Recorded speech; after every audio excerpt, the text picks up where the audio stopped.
Assalamualaikum warahmatullahi wabarakatuh. Alhamdulillah, wassalatu wassalamu ala rasulillah. Segala puji bagi Allah subhanahu wa ta'ala, juga salawat dan taslim kepada Nabi besar Muhammad sallallahu alaihi wa sahbihi wasallam. Melanjutkan bahasan sirah nabawi, dan ini adalah bahasan-bahasan penutup dalam kajian sirah kita. Semoga Allah subhanahu wa ta'ala berkahi. Dan kita akan memasuk insyaAllah ke kisah wafatnya Nabi alaihi salatu wassalam.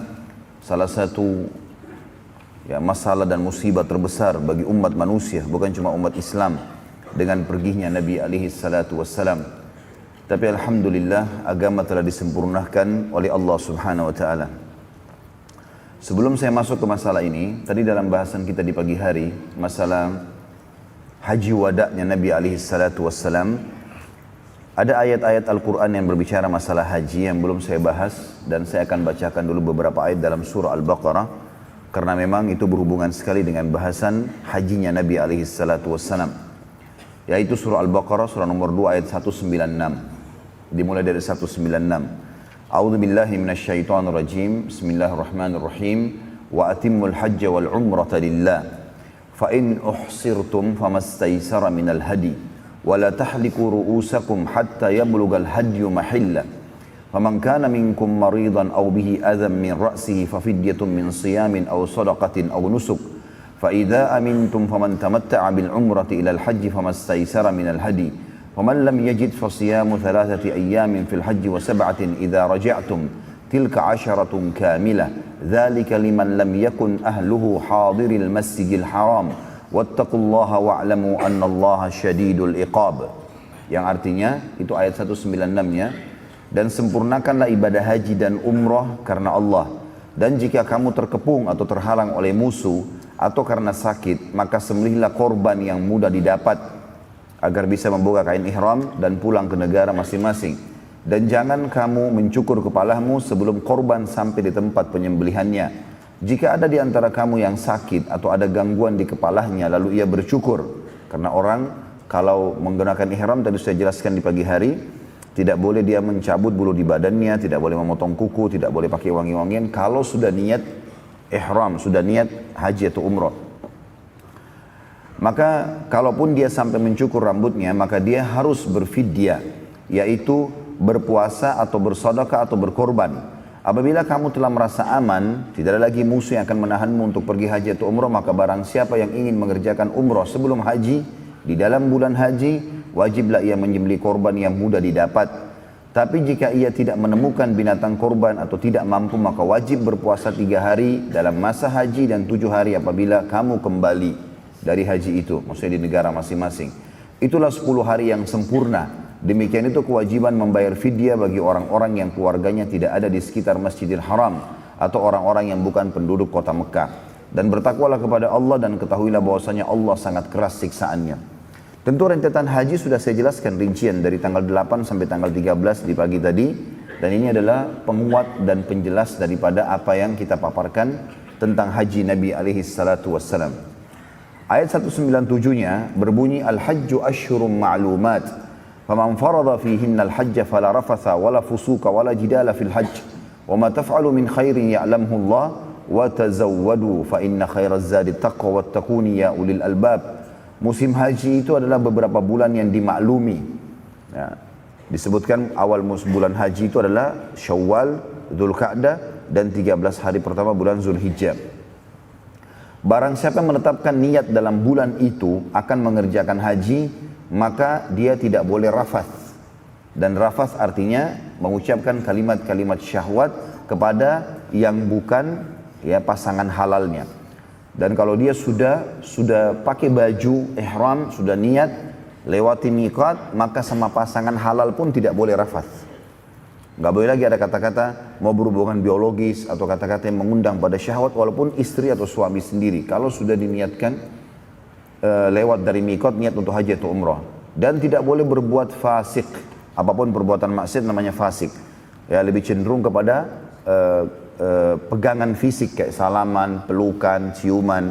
Ya. Dan tidak boleh berbantah-bantahan di dalam masa mengerjakan haji. Tentu ini dijelaskan juga dalam hadis Bukhari ya. Siapa yang haji dia tidak rafath, tidak fusuk, tidak jidal, berdebat-debat, maka dia akan pulang dari haji seperti baru dilahirkan oleh ibunya. Ya. Dan apa yang kamu kerjakan berupa kebaikan, niscaya Allah mengetahuinya. Dan berbekallah untuk kebahagiaan dunia akhiratmu, dan ketahuilah sebaik-baik bekal adalah ketakwaan.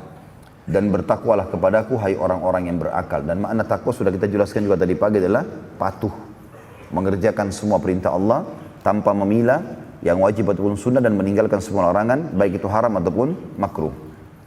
Ayat 198-nya, laisa alaikum junahun an tabtagu fadlan min rabbikum fa idza afattum min arafatin fadhkurullaha indal masy'aril haram wadhkuruhu kama hadakum wa in kuntum min qablihi laminadh dhallin. Tidak ada dosa bagi kalian untuk mencari karunia atau rezeki hasil perniagaan dari Tuhanmu. Maka apabila kamu telah bertolak dari Arafah, dan kita sudah dijelaskan ya, Arafah pada pagi hari tanggal 9. Berzikirlah kepada Allah di Masy'aril Haram. Yang dimaksud adalah Muzdalifah, ya, Mina. Dan berzikirlah dengan menyebut nama Allah sebagaimana yang ditunjukkannya kepadamu, sesuai dengan yang disyariatkan saja. Dan sungguhnya kamu sebelum itu benar-benar termasuk orang-orang yang sesat. Kalian tidak mengerti masalah itu. Tapi dengan turun syariat maka kalian jadi mengerti. 199. Thumma afidu min haitsu afadhan nasu wastaghfirullah innallaha ghafurur rahim. Kemudian bertolaklah kamu dari tempat bertolaknya orang-orang yang banyak. Maksudnya dari Arafah menuju ke Muzdalifah. Sudah kita paparkan tadi pagi, kalau Arafah pagi hari dari waktu duha, Nabi SAW masuk di Arafah kemudian sampai maghrib. Dan beliau menjamak qasar, takdim, sholat duhur asar. Kemudian isyaknya dan maghrib dan isyaknya dijamak takhir di Muzdalifah. Dan ini Allah sebutkan di 199 Al-Baqarah. Kemudian bertolaklah kamu setelah selesai terbenam matahari maghrib dari Arafah, dan mohonlah ampunan kepada Allah, sungguhnya Allah Maha Pengampun lagi Maha Penyayang. Ayat 200-nya, فَإِذَا قَضَيْتُمْ مَنَاسِكَكُمْ فَاذْكُرُوا اللَّهَ كَذِكْرِكُمْ آبَاءَكُمْ أَوْ أَشَدَّ ذِكْرًا فَمِنَ النَّاسِ مَنْ يَقُولُ رَبَّنَا آتِنَا فِي الدُّنْيَا وَمَا لَهُ فِي الْآخِرَةِ مِنْ خَلَاقٍ. Apabila kalian telah atau kamu telah menyelesaikan ibadah hajimu, maka berzikirlah dengan menyebut Allah sebagaimana kamu menyebut-nyebut atau membangga-banggakan nenek moyangmu. Jadi maksudnya terus berzikir, terus jadikan sebagai bahan ya keutamaan atau bahan yang selalu dikejar pada saat mengucapkan sesuatu. Selalu zikrullah dan bersyukur. Dan bahkan berzikirlah lebih banyak lagi dari itu. Maka di antara manusia ada yang hanya berdoa di musim haji, ya Tuhan kami berikanlah kami kebaikan di dunia tanpa meminta akhirat. Maka baginya bagiannya dan tidak ada bagian-baginya di akhirat nanti. Allah akan kasih kalau cuma minta dunia. Tapi yang dianjurkan adalah meminta dunia dan akhirat. Ayat 201-nya, wa minhum may yaqulu rabbana atina fid dunya hasanatan wa fil akhirati hasanatan wa qina adzabannar. Dan ada juga di antara mereka yang haji itu berdoa mengatakan, ya Tuhan kami berilah kami kebaikan di dunia dan kebaikan di akhirat, dan peliharalah kami dari siksa neraka. Ayat 202-nya, ulaika lahum nasibun mimma kasabu wallahu sari'ul hisab. Mereka itulah orang-orang yang mendapatkan bahagian daripada yang mereka usahakan, dan Allah sangat cepat perhitungannya. Ayat 203, wadhkurullaha fi ayyamin ma'dudat. وَمَنْ تَعَجَّلَ فِي يَوْمَيْنِ فَلَا إِثْمَ عَلَيْهِ وَمَنْ تَأَخَّرَ فَلَا إِثْمَ عَلَيْهِ لِمَنِ اتَّقَى وَاتَّقُوا اللَّهَ وَاعْلَمُوا أَنَّكُمْ إِلَيْهِ تُحْشَرُونَ. Dan berzikirlah atau dengan menyebut nama Allah dalam beberapa hari yang berbilang. Maksudnya adalah mulai hari Nahar tanggal 10 Zulhijjah, Idul Adha, yang saya sudah jelaskan tadi. Kalau Nabi SAW setelah sholat subuh di Muzdalifah, maka beliau bertolak menuju ke Mina untuk jumrah. Masih ingat gak ini? Baik. Di situ dikenal dengan hari-hari berzikir kepada Allah. Mulai hari itu setelah jumrah beliau tahallul alaihissalam, lalu beliau melakukan tawaf ya ifadah, tawaf wajib haji, kemudian beliau menyembeli, lalu kemudian di hari-hari tasyrik 11, 12, 13 beliau berzikir kepada Allah SWT dengan melakukan juga jumrah ya di tanggal 11, 12, 13, tapi pada saat itu sudah menjadi 3, kecil, sedang, besar. Sementara tanggal 10-nya hanya yang besar saja. Allah mengatakan, dan berzikirlah dengan menyebut Allah dalam beberapa hari yang berbilang. Barang siapa yang ingin cepat ya, berangkat dari Mina setelah 2 hari, maksudnya tanggal 12 Zulhijjah, maka tidak ada dosa baginya. Saya juga sudah jelaskan ini di Indonesia diistilahkan dengan nafar awal ya. Tanggal 12 Zulhijjah mereka yang sudah mau keluar dari Mina boleh. Dan Barang siapa yang ingin menangguhkan keberangkatannya dari 2 hari itu sampai tanggal 13, maka tidak ada dosa pula baginya, dan itu bagi orang yang bertakwa. Artinya pahalanya lebih besar. Dan bertakwalah kepada Allah, ketahuilah bahwasanya kamu akan dikumpulkan kepadanya. Jadi ayat-ayat ini berbicara tentang masalah haji tentunya, melengkapkan bahasan kita sebelumnya karena saya belum sempat membacakan tadi pagi ayat-ayat ini. Juga ada poin penting tentang pelajaran haji wada. Pelajaran penting dari kejadian haji wada. Yang pertama, wajibnya haji bagi setiap muslim yang mampu. Karena dimasukkan dalam salah satu rukun Islam. Dan Nabi SAW mencontohkannya secara langsung. Walaupun ini haji pertama dan haji terakhir baginda Nabi SAW. Dan kita sudah tahu ini kewajiban tentunya. Dan cukup banyak hadis Bukhari Muslim yang menjelaskan masalah itu. Di antaranya Islam berdiri di atas 5 dasar. Syahadat, sholat, puasa Ramadan, zakat dan juga haji bagi yang mampu. Maka ini tentu ibadah yang sangat ditekankan. Ini pelajaran pertama dari haji wada Nabi SAW. Yang kedua, tersempurnakannya agama Islam di haji wada itu. Sebagaimana sudah kita jelaskan turun surah Al-Ma'idah ayat berapa? Ayat 3 ya, tentang pengharaman hewan-hewan ya, yang tercekik, jatuh dan seterusnya yang sudah kita jelaskan. Dan turunnya ayat hari ini aku sempurnakan agama kalian. Ini yang kedua, tentang sempurnanya agama Islam. Yang ketiga, padatnya wasiat Nabi SAW. Dan sudah kita rincikan ya, khutbah Nabi SAW di Namirah, di Arafah.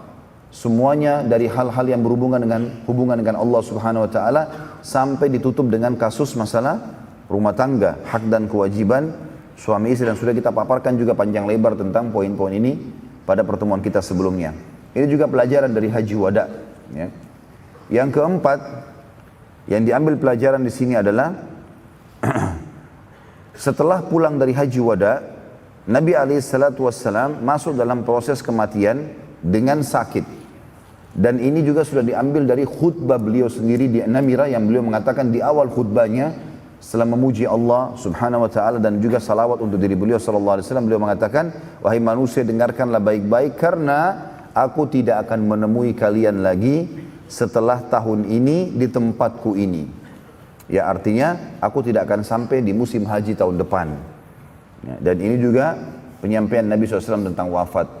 Dan tentu wafatnya Nabi SAW berarti tentu risalah langit sudah sempurna. Ya, dan ini yang menyebabkan Abu Bakar radhiyallahu anhu menangis, sebagaimana akan kita jelaskan nanti. Ini pelajaran-pelajaran penting dari masalah haji wada. Sekarang kita masuk teman-teman sekalian ke kisah yang agung sekali tentang wafatnya manusia terbaik, pilihan Allah Subhanahu Wa Taala, pemimpin anak Adam, ya, baik di dunia maupun di akhirat nantinya. Dan beruntunglah kita menjadi pengikut manusia terbaik ini.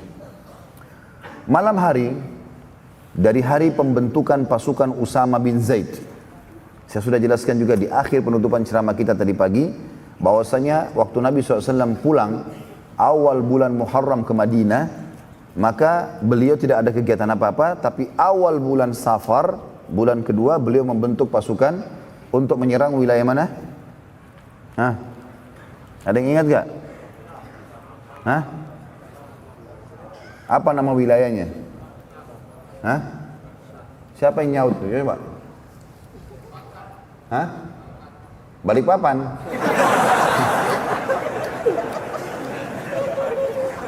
Gak dengar? Balkan, ahsan. Sebab sama banyak kan? Kasih buku tolong.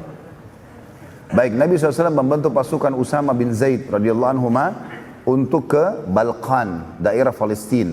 Dan tujuan utama adalah merebut Baitul Maqdis dari jajahan pada saat itu, atau di bawah naungan pasukan Romawi. Karena wilayah Tabuk orang-orang Romawi sudah tidak berani melawan Nabi SAW, maka Nabi membentuk pasukan untuk ke sana. Dan sudah kita jelaskan juga hadis terakhir penyebutan Nabi SAW masalah itu, pada saat beberapa sahabat ada yang sempat ya bukan memprotes tapi mengatakan, bagaimana bisa di dalam pasukan ada Abu Bakar, ada Umar, ada Uthman, ada Ali, ada Talha, ada Zubair, ada sahabat-sahabat mulia senior semua, lalu dipimpin pasukan perang oleh Usama bin Zaid yang umurnya masih 18 tahun pada saat itu. Maka Nabi SAW pun bersabda pada saat itu, telah sampai berita kepadaku begini dan begitu, ketahuilah Usama sama dengan ayahnya Zaid layak untuk memimpin pasukan. Maka pada malam itu, tentu pasukan Usama bin Zaid sudah disuruh keluar oleh Nabi SAW. Begitu keluar dari kota Madinah, mereka berkemah di luar kota Madinah. Dan termasuk sunnah Nabi SAW, beliau selalu keluar dari kota Madinah dan belum berapa jauh dari Madinah, beliau istirahat dulu. Dan sering kali beliau menjamak sholat di luar Madinah. Maka pasukan Usama pun sampai di situ. Di malam itu, di bulan Safar, pada saat pasukan Usama bin Zaid diutus oleh Nabi SAW keluar dari Madinah, maka Nabi SAW berkata kepada Abu Muwaidah. Abu Muwaidah ini adalah salah satu mantan budak Nabi SAW. Jadi diistilahkan Abu Muwaidah maulan Nabi SAW. Orang ini sering kali menemani Nabi SAW di akhir hidupnya.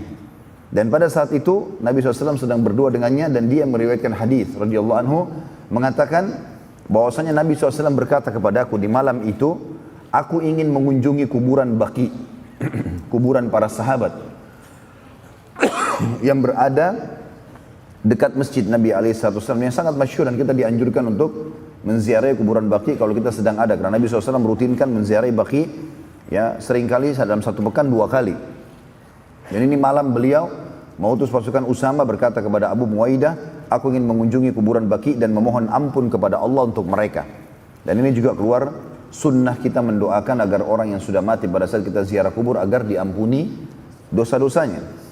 Pada saat tiba di Baqi, Rasulullah SAW berdoa kebaikan dan rahmat untuk penghuni Baqi serta memohon ampun untuk mereka. Lalu beliau berkata kepada Abu Muwaidah, sungguh wahai Abu Muwaidah, fitnah sudah datang. Fitnah sudah datang. Artinya aku ini sebentar lagi akan mati. Gak ada yang memimpin umat ini. Maka masing-masing harus dengan akal sehatnya memimpin sesuai dengan hukum nih. Fitnah telah datang. Riwayat lain, Nabi SAW naik atas sebuah batu lalu mengatakan, sungguh aku diperlihatkan fitnah berada di pintu-pintu rumah kalian, di setiap rumah di Madinah. Lalu Nabi SAW menghadap ke arah kuburan Baqi seraya berkata, sungguh kegembiraan buat kalian, syukur kalian mati gitu, ya, lebih dulu, karena fitnah telah datang. Artinya kalau kalian tidak meninggal, kemudian kalian hadapi fitnah-fitnah ini, ya, seperti kasus terjadinya fitnah pembunuhan Utsman bin Affan, nanti pembunuhan Ali bin Abi Thalib, gitu kan, terjadinya peperangan-peperangan di antara para sahabat, ada fitnah gitu. Maka berita gembira buat kalian karena fitnah telah datang. Kalian sudah mendahului masalah itu. Lalu beliau berkata lagi kepada Abu Muwaidah, wahai Abu Muwaidah, sungguh aku telah diberi pilihan. Aku menguasai seluruh bumi dan perbendaharaannya. Lalu aku masuk surga dengan aku menemui Tuhanku dan aku masuk surga. Ini pilihan yang luar biasa. Artinya Nabi SAW dikasih pilihan pada malam itu. Jibril AS turun di Baqi dan berkata, Tuhanmu hai Muhammad memberikan kepadamu kesempatan untuk hidup sampai hari kiamat, kekal. Mati nanti tapi hari kiamat. Sekarang dipanjangkan umur kamu, jadi bukan 1000 tahun, bukan selamanya sampai hari kiamat. Terjadi kiamat baru meninggal. Dan menguasai dunia, jadi pemimpin. Serta seluruh perbendaharaannya, seluruh kekayaan dunia di tanganmu. Kamu raja. Gak ada lagi yang bisa mengalahkan. Dikasih pilihan, dan kalau mati masuk surga. Jadi dunia dan akhirat didapatkan.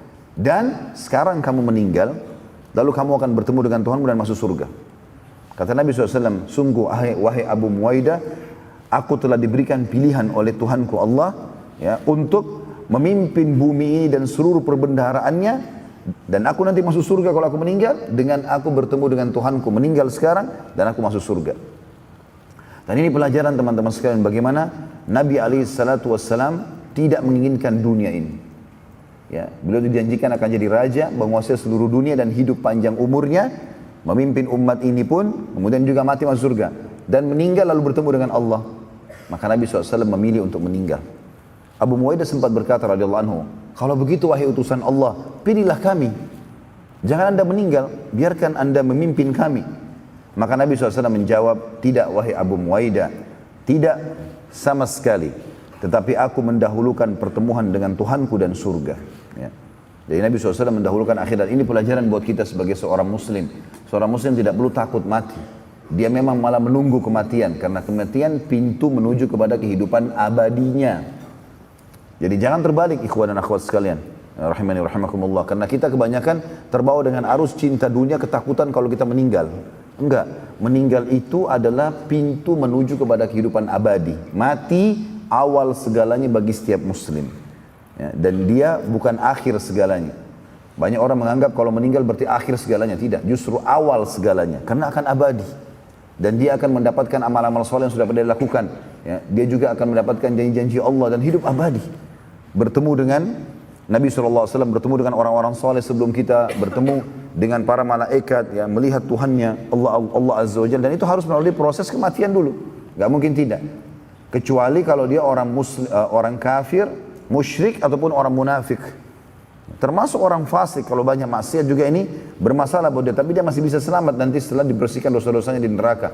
Tapi kalau orang musyrik, munafik dan kafir, ini adalah mati akhir segalanya buat dia. Karena tidak ada lagi cara untuk memperbaiki ya kesalahan-kesalahannya kalau dia sudah meninggal. Maka pada saat itu Nabi SAW waktu mengatakan aku memilih Tuhanku dan surga. Setelah itu Nabi SAW balik bersama Abu Ubaidah. Begitu tiba di rumah Nabi SAW, mulailah beliau merasakan sakit kepala. Ya. Dan beliau merasa sakit kepala yang luar biasa pada saat itu. Dan waktu masuk ke dalam rumah, dalam hadis Bukhari Muslim dijelaskan, maka Nabi SAW begitu masuk mengucapkan salam di rumah Aisyah radhiyallahu anha. Aisyah pertama sekali melihat Nabi mengatakan, kepalaku sakit ya Rasulullah. Maka kata Nabi SAW, tidak wahai Aisyah, aku yang sebenarnya sedang sakit kepala. Ya. Maka Aisyah berkata, wahai utusan Allah, apakah anda juga merasakan sakit sebagaimana kami merasakannya?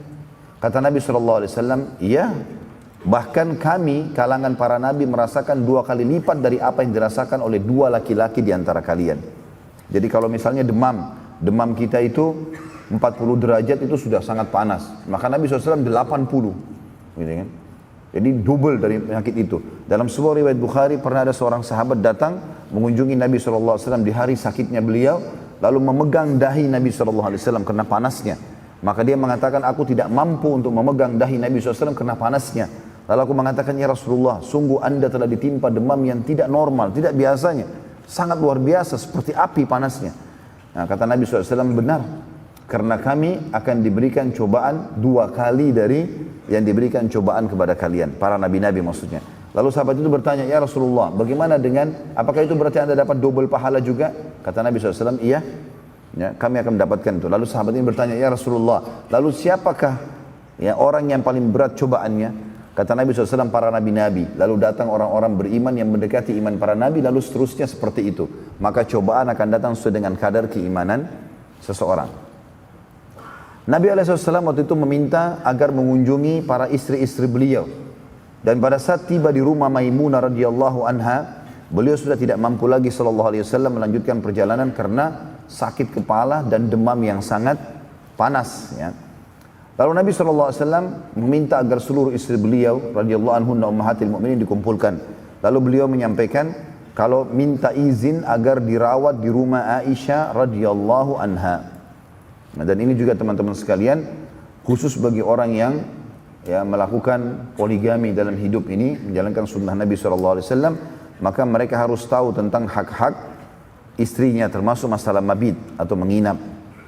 Maka dia memberikan hak itu kepada istrinya. Kalaupun dia mengambil malam itu, maka dia bisa menggantikan dengan malam lain, atau dia bisa pamit baik-baik untuk ya melepaskan hak itu, ya supaya dia tidak dihisap oleh Allah SWT pada hari kiamat. Dan ini menandakan juga pelajaran penting bagaimana Nabi SAW sangat perhatian dengan kewajiban yang Allah Subhanahu Wa Taala telah perintahkan, yaitu berlaku adil di antara para istri beliau. Bukan tentu seperti sebagian orang ya, ada orang merusak citra poligami ini karena mereka begitu menikah dengan wanita yang baru, pernikahan baru mungkin lebih mudah, maka mereka melupakan istri yang sudah tua. Ya, dan ini tidak boleh dalam agama Islam. Nabi SAW menunjukkan masa bahkan Ummu Salamah radhiyallahu anha umurnya tua, tapi Nabi SAW tetap memberikan haknya.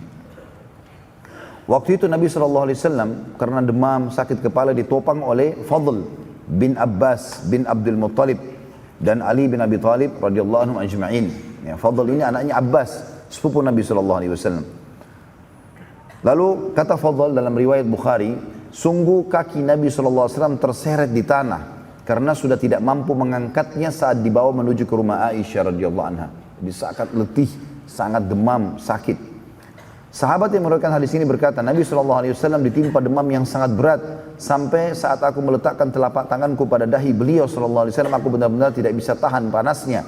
Dan Nabi SAW sampai pingsan karena demam itu. Saat Nabi SAW sadar, beliau SAW meminta agar didatangkan 7 kendi air dari sumur. Lalu beliau minta para sahabat mengguyurkan air sumur tersebut ke tubuh beliau SAW agar meringankan demam yang beliau SAW rasakan. Ya, tentu ini ada hadis lain ya. Hadis sahih juga yang Nabi SAW mengatakan sungguhnya demam itu dari panasnya atau tiupan panasnya api neraka. Maka dinginkanlah dengan air. Nah, kita kadang-kadang kalau demam malah takut kena air. Ya. Padahal sunnah Nabi SAW justru pada saat itu dianjurkan mandi. Ya. Tentu juga dengan air yang hangat, ya, bukan berarti air yang dingin. Maka Nabi SAW waktu itu minta diguyurkan air dan diguyurlah air tersebut. Pada saat mau dituang sudah sampai kurang lebih kendi yang kelima, maka Nabi SAW mengatakan cukuplah, karena beliau sudah tidak tahan lagi, ya, karena panas dan bertemu dengan air tersebut. Nabi SAW terus saja berusaha mengimami sholat sampai tiba hari ke-15 dari bulan Rabiul Awal. Selepas sholat asar pada hari Jumat, beliau SAW naik ke atas mimbar sambil duduk khutbah yang dikenal dengan khutbah kematian. Beliau SAW memuji Allah sebagaimana layak ia dipuji. Lalu beliau SAW membacakan salawat untuk diri beliau alaihissalam. Ya. Lalu beliau bersabda, wahai manusia, sungguh aku memuji Allah di hadapan kalian. Ketahuilah bahwa untukku bahwa waktuku bersama kalian tinggal beberapa saat lagi. Maka barang siapa yang telah aku sakiti punggungnya, maka ini punggungku pukullah. Siapapun yang sudah aku rusak kehormatannya, maka ini kehormatanku balaslah. Barang siapa yang telah aku ambil hartanya, maka ini hartaku dia boleh ambil semaunya sesuai haknya. Dan tidak boleh ada satupun yang menahannya dari kerabatku, karena ini atau itu sama sekali bukan dari akhlakku. Ketahuilah, orang yang paling aku cintai di antara kalian yang memiliki harta pada hari ini, lalu kemudian dia mengambilnya dariku. Dan ini pelajaran penting teman-teman sekalian, bagaimana Nabi SAW ingin melepaskan dari hisab pada hari kiamat. Kita harus tahu hubungan dosa kita dengan Sang Pencipta Allah Subhanahu wa taala. Allah Maha Pengampun, Allah Maha Pengasih, Maha Penyayang. Kita bertobat, beristighfar, dimaafkan oleh Allah. Asal dengan ikhlas, dengan benar, diterima.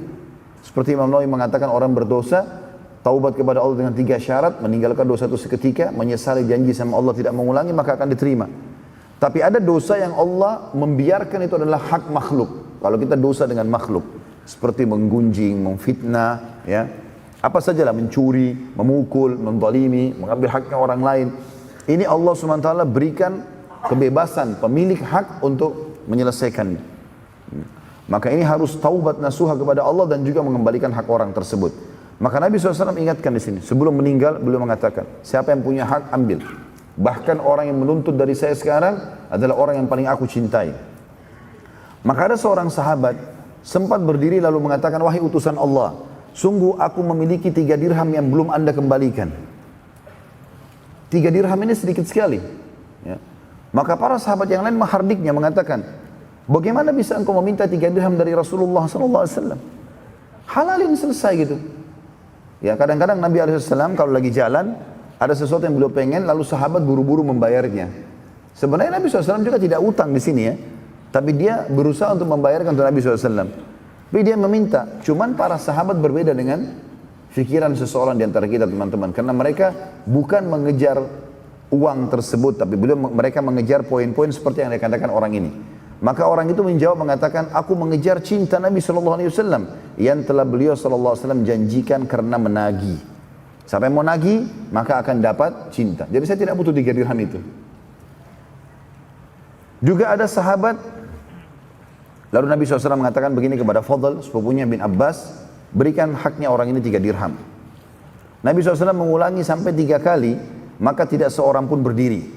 Sampai ada seseorang, ya, sampai Nabi SAW mengatakan begini, siapa yang tidak ingin menagihnya, maka sebaiknya ia menghalalkannya.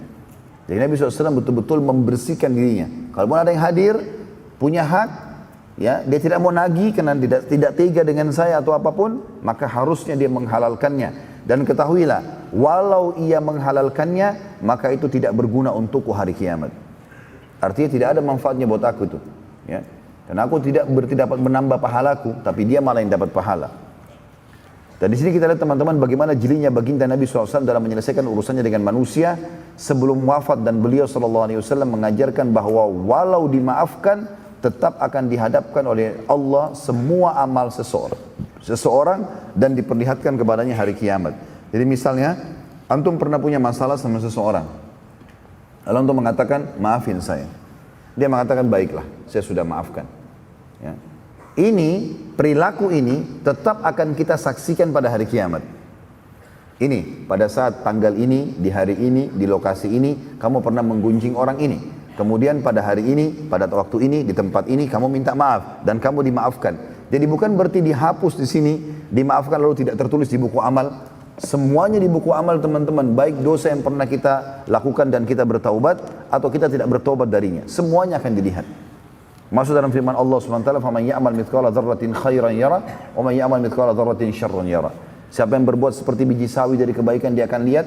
Siapa yang berbuat seperti biji sawi dari keburukan, dia akan melihat. Artinya, walaupun dia sudah taubat, tetap akan dipaparkan untuknya pada hari kiamat. Dan ini juga sebagian ulama mengatakan diambil dari statement Nabi SAW, kalaupun dia sudah maafkan, maka tidak berguna bagi aku. Lalu Nabi SAW bersabda, ketahuilah, ada seorang hamba yang telah diberi pilihan oleh Tuhannya untuk memimpin dunia dan seluruh perbendaharaannya, lalu masuk surga dengan bertemu dengan Tuhannya dan masuk surga pula. Maka ia memilih bertemu Tuhannya dan masuk ke dalam surga. Mendengar pernyataan Nabi SAW ini, maka Abu Bakar pun menangis terisak-isak. Lalu berkata, kami menebus anda dengan jiwa, harta dan keluarga kami, wahai utusan Allah. Maka Nabi SAW mengatakan, kebaikan darimu wahai Abu Bakar. Lalu pada saat itu Nabi SAW mewasiatkan wasiat penting di sini, karena dulu masjid Nabi SAW, kalau kita anggap kayak masjid ini misalnya, dulu waktu Nabi SAW masih hidup, ya, di awal-awal hijrah ke Madinah, sampai beliau pada saat menyampaikan di malam sakitnya ini, tembok-tembok masjid dempel dengan rumah-rumah sahabat. Bahkan banyak di antara mereka yang membuat lubang dari tembok masjid untuk bisa connect masuk ke dalam masjid langsung. Ya, sehingga mereka sangat dekat, mereka tinggal buka pintu langsung masuk masjid dan penuh. Semua masjid itu dikelilingi oleh rumah-rumah sahabat.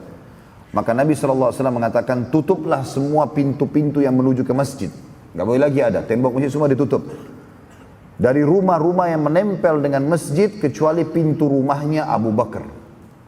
Semua tidak boleh lagi, kecuali rumah Abu Bakar dan rumah Nabi SAW. Karena aku tidak menemukan persahabatan yang paling setia seperti Abu Bakar. Ini dikenal dengan istilah khawkha Abu Bakar, atau kamarnya Abu Bakar. Sampai sekarang ada ya, di sebelah Babus Salam. Ya, kalau teman-teman tahu Babus Salam yang ada menara warna hijau di masjid Nabi SAW, bukan kubah hijau ya, kubah hijau itu beda, itu kuburan Nabi SAW, tapi Babus Salam lawan arahnya. Di belakang Babus Salam itu adalah khawkha Abu Bakar.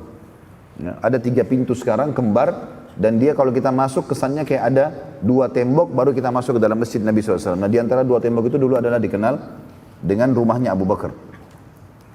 Bila aku diizinkan menjadikan seseorang manusia sebagai kekasih pilihan, maka aku akan menjadikan Abu Bakar. Tetapi ia adalah sahabat dan teman dekatku. Dan ini juga menyebutkan tentang keutamaan Abu Bakar radhiyallahu anhu, di mana Nabi SAW walaupun sudah mau meninggal memastikan kalau ini adalah sahabat pilihanku. Nabi SAW lalu berbicara tentang Usama bin Zaid, seraya mengurangi sabda beliau, telah sampai kepadaku sebagian kalian mencela kedudukan Usama sebagai pemimpin perang yang telah aku pilih. Maka ketahuilah bahwa ia layak jadi pemimpin sebagaimana ayahnya menjadi pemimpin, atau Zaid bin Haritha. Nabi SAW lalu mewasiatkan kepada muslimin agar berperilaku baik kepada Ansar, orang-orang asli Madinah, seraya bersabda, berperilaku baiklah kepada kaum Ansar, karena manusia banyak yang menyimpang dari agama, sementara Ansar tidak pernah berubah. Dan ini teman-teman menandakan bahwasanya orang-orang asli Madinah yang turun-temurun sampai sekarang masih ada di Madinah, dari turunan Ansar, mereka adalah orang-orang yang berpegang teguh pada agama Nabi SAW. Dan ini keutamaan beliau. Bahkan ini tidak disebutkan kepada Quraisy, ya, yang Nabi SAW dari situ. Beliau mengatakan berperilaku baiklah dengan Ansar, bersangka baiklah, berteman baiklah, ya, bermuamalah dengan baiklah. Karena banyak manusia menyimpang dari agama sementara Ansar tidak akan berubah sampai hari kiamat nanti. Nabi SAW juga mewasiatkan muslimin. Tentu Ansar ada dua suku ya, Aus dan Khazraj. Dan sekarang cukup banyak pecahan suku-suku di Madinah yang dari pecahan induk ini, Aus dan Khazraj ya. Kami mengenal banyak teman-teman dari Madinah waktu kami masih mahasiswa, memang suku-suku mereka pecahan dari dua suku ini. Dan Masya Allah memang dari akhlaknya, ya dari pendidikan-pendidikan, jalan pendidikan, muamalahnya itu bagus sekali orang-orang ini.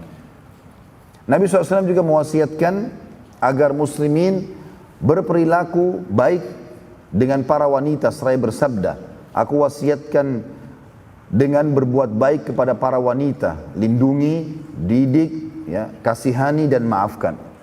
Itu makna daripada aku wasiatkan. Di sini maksudnya adalah ibu, istri, saudari, anak perempuan. Ini semua punya kedudukan di mata kaum muslimin. Harus dihormati, ya, dididik, dibantu, ya, dipenuhi kebutuhannya. Semuanya masuk dalam makna ini. Lalu pada saat itu Nabi SAW memasuki rumahnya. Dan beliau SAW memerintahkan agar pasukan Usamah bergerak, ya, dan berkemah di luar Madinah. Dan siapa yang ingin bergabung maka ia menyusul pasukan di luar Madinah. Dan pada saat itu penyakit Nabi SAW makin parah. Dan beliau SAW selama 3 hari tidak bisa banyak bergerak. Dan tidak bisa mengimami sholat. Dan saking parahnya sakitnya Nabi SAW sampai beliau tidak bisa berbicara, ya, hilang suaranya Nabi SAW. Saat Usama mendengarkan kejadian tersebut, ya, pasukan Usama sudah jalan. Lalu kemudian berkemah di luar kota Madinah. Tapi pada saat mendengarkan kalau Nabi SAW sakitnya makin parah, maka dia pun sempat kembali ke Madinah. Kemudian masuk ke rumah Nabi SAW dan menunjuk dan melihat ke arah Nabi SAW. Ingin mendengar ada instruksi baru enggak, dilarang pergi berperangkah atau melanjutkan peperangan. Nabi SAW karena tidak bisa ngomong, maka Usama mengatakan aku melihat Nabi SAW memberikan isyarat kepadaku dengan telunjuk beliau dan memberikan isyarat ke langit. Berarti menandakan perintah yang aku perintahkan kepadamu adalah perintah Allah. Walaupun Nabi tidak bicara, jalan, jangan batalkan itu. Dan juga Usama mengatakan aku tahu kalau Nabi SAW sedang mendoakanku. Setelah hari ketiga dari sakitnya Nabi SAW, beliau tidak bisa imami sholat, beliau pun sholat di atas ranjangnya. Maka beliau pun bersabda kepada Aisyah radhiyallahu anha yang pada saat itu sedang berdua dengan Nabi SAW. Hanya berdua di dalam kamar. Dan Nabi SAW sudah sangat lemah. Perintahkan agar Abu Bakar mengimami sholat. Maka pada saat itu Aisyah pun khawatir bila ia sampaikan sementara keadaan Nabi SAW sangat parah. Maka nanti akan ada prasangka-prasangka dari orang-orang kalau ia mengarang-ngarang wasiat tersebut. Apalagi Abu Bakar posisinya adalah ayahnya. Berarti menggantikan posisi Nabi SAW sebagai pemimpin umat dan ia adalah anaknya Abu Bakar di sini. Aisyah berkata radhiyallahu anha, wahai utusan Allah, sungguh Abu Bakar orang yang lemah secara fisik. Hatinya pun, suaranya pun kecil. Dan dia suka sekali menangis. Hatinya sangat lembut. Maka coba pilihlah orang lain. Namun pada saat itu Nabi SAW pingsan. Ya, belum sempat menjawab pingsan. Kemudian Nabi SAW bangun, lalu mengingatkan lagi Aisyah yang kedua kali. Apakah sudah kau jalankan titahku wahai Aisyah? Maka Aisyah mengatakan belum. Kata Nabi SAW perintahkan agar Abu Bakar mengimami manusia sholat. Rupanya Aisyah mengulangi lagi perkataan yang sama. Ya Rasulullah, Abu Bakar orang yang lemah secara fisik. Suaranya pun akhirnya kecil. Artinya enggak semua masjid bisa dengar. Zaman dulu enggak ada pengeras suara. Dan juga hatinya sangat lembut, mudah nangis gitu. Pilihlah orang lain ya Rasulullah. Maka Nabi SAW pingsan yang kedua kalinya. Ya, tidak sempat menjawab di sini. Kemudian Nabi SAW bangun yang ketiga kali sadar, tanya lagi, Aisyah sudah jalankan belum? Maka Aisyah mengatakan belum. Kata Nabi SAW perintahkan Abu Bakar untuk mengimami sholat. Aisyah pun mengulangi yang ketiga kali perkataan yang sama. Maka di sini Nabi SAW sempat marah dan mengatakan, sungguh kalian wahai wanita sama saja dengan penggoda-penggoda Yusuf. Perintahkan agar Abu Bakar mengimami manusia sholat. Artinya jalankan kalau sudah dititahkan, tidak usah punya pilihan lain. Maka pada saat itu pun Aisyah akhirnya ketakutan jangan sampai ya Nabi SAW murka dan ini mengundang murkanya Allah. Maka beliau pun akhirnya keluar pada saat itu untuk menemui siapa saja di masjid agar mengimami sholat. Ya. Maka Aisyah radhiyallahu anha setelah mendengar teguran Nabi alaihi salatu wassalam yang tegas kepada beliau, maka dia pun ketakutan. Dan memang perlu digarisbawahi, ini pelajaran juga. Tentu Aisyah radhiyallahu anha di sini bukan dinilai sebuah perilaku yang buruk, akhirnya langsung divonis orang yang tidak patuh kepada Nabi alaihi salatu wassalam.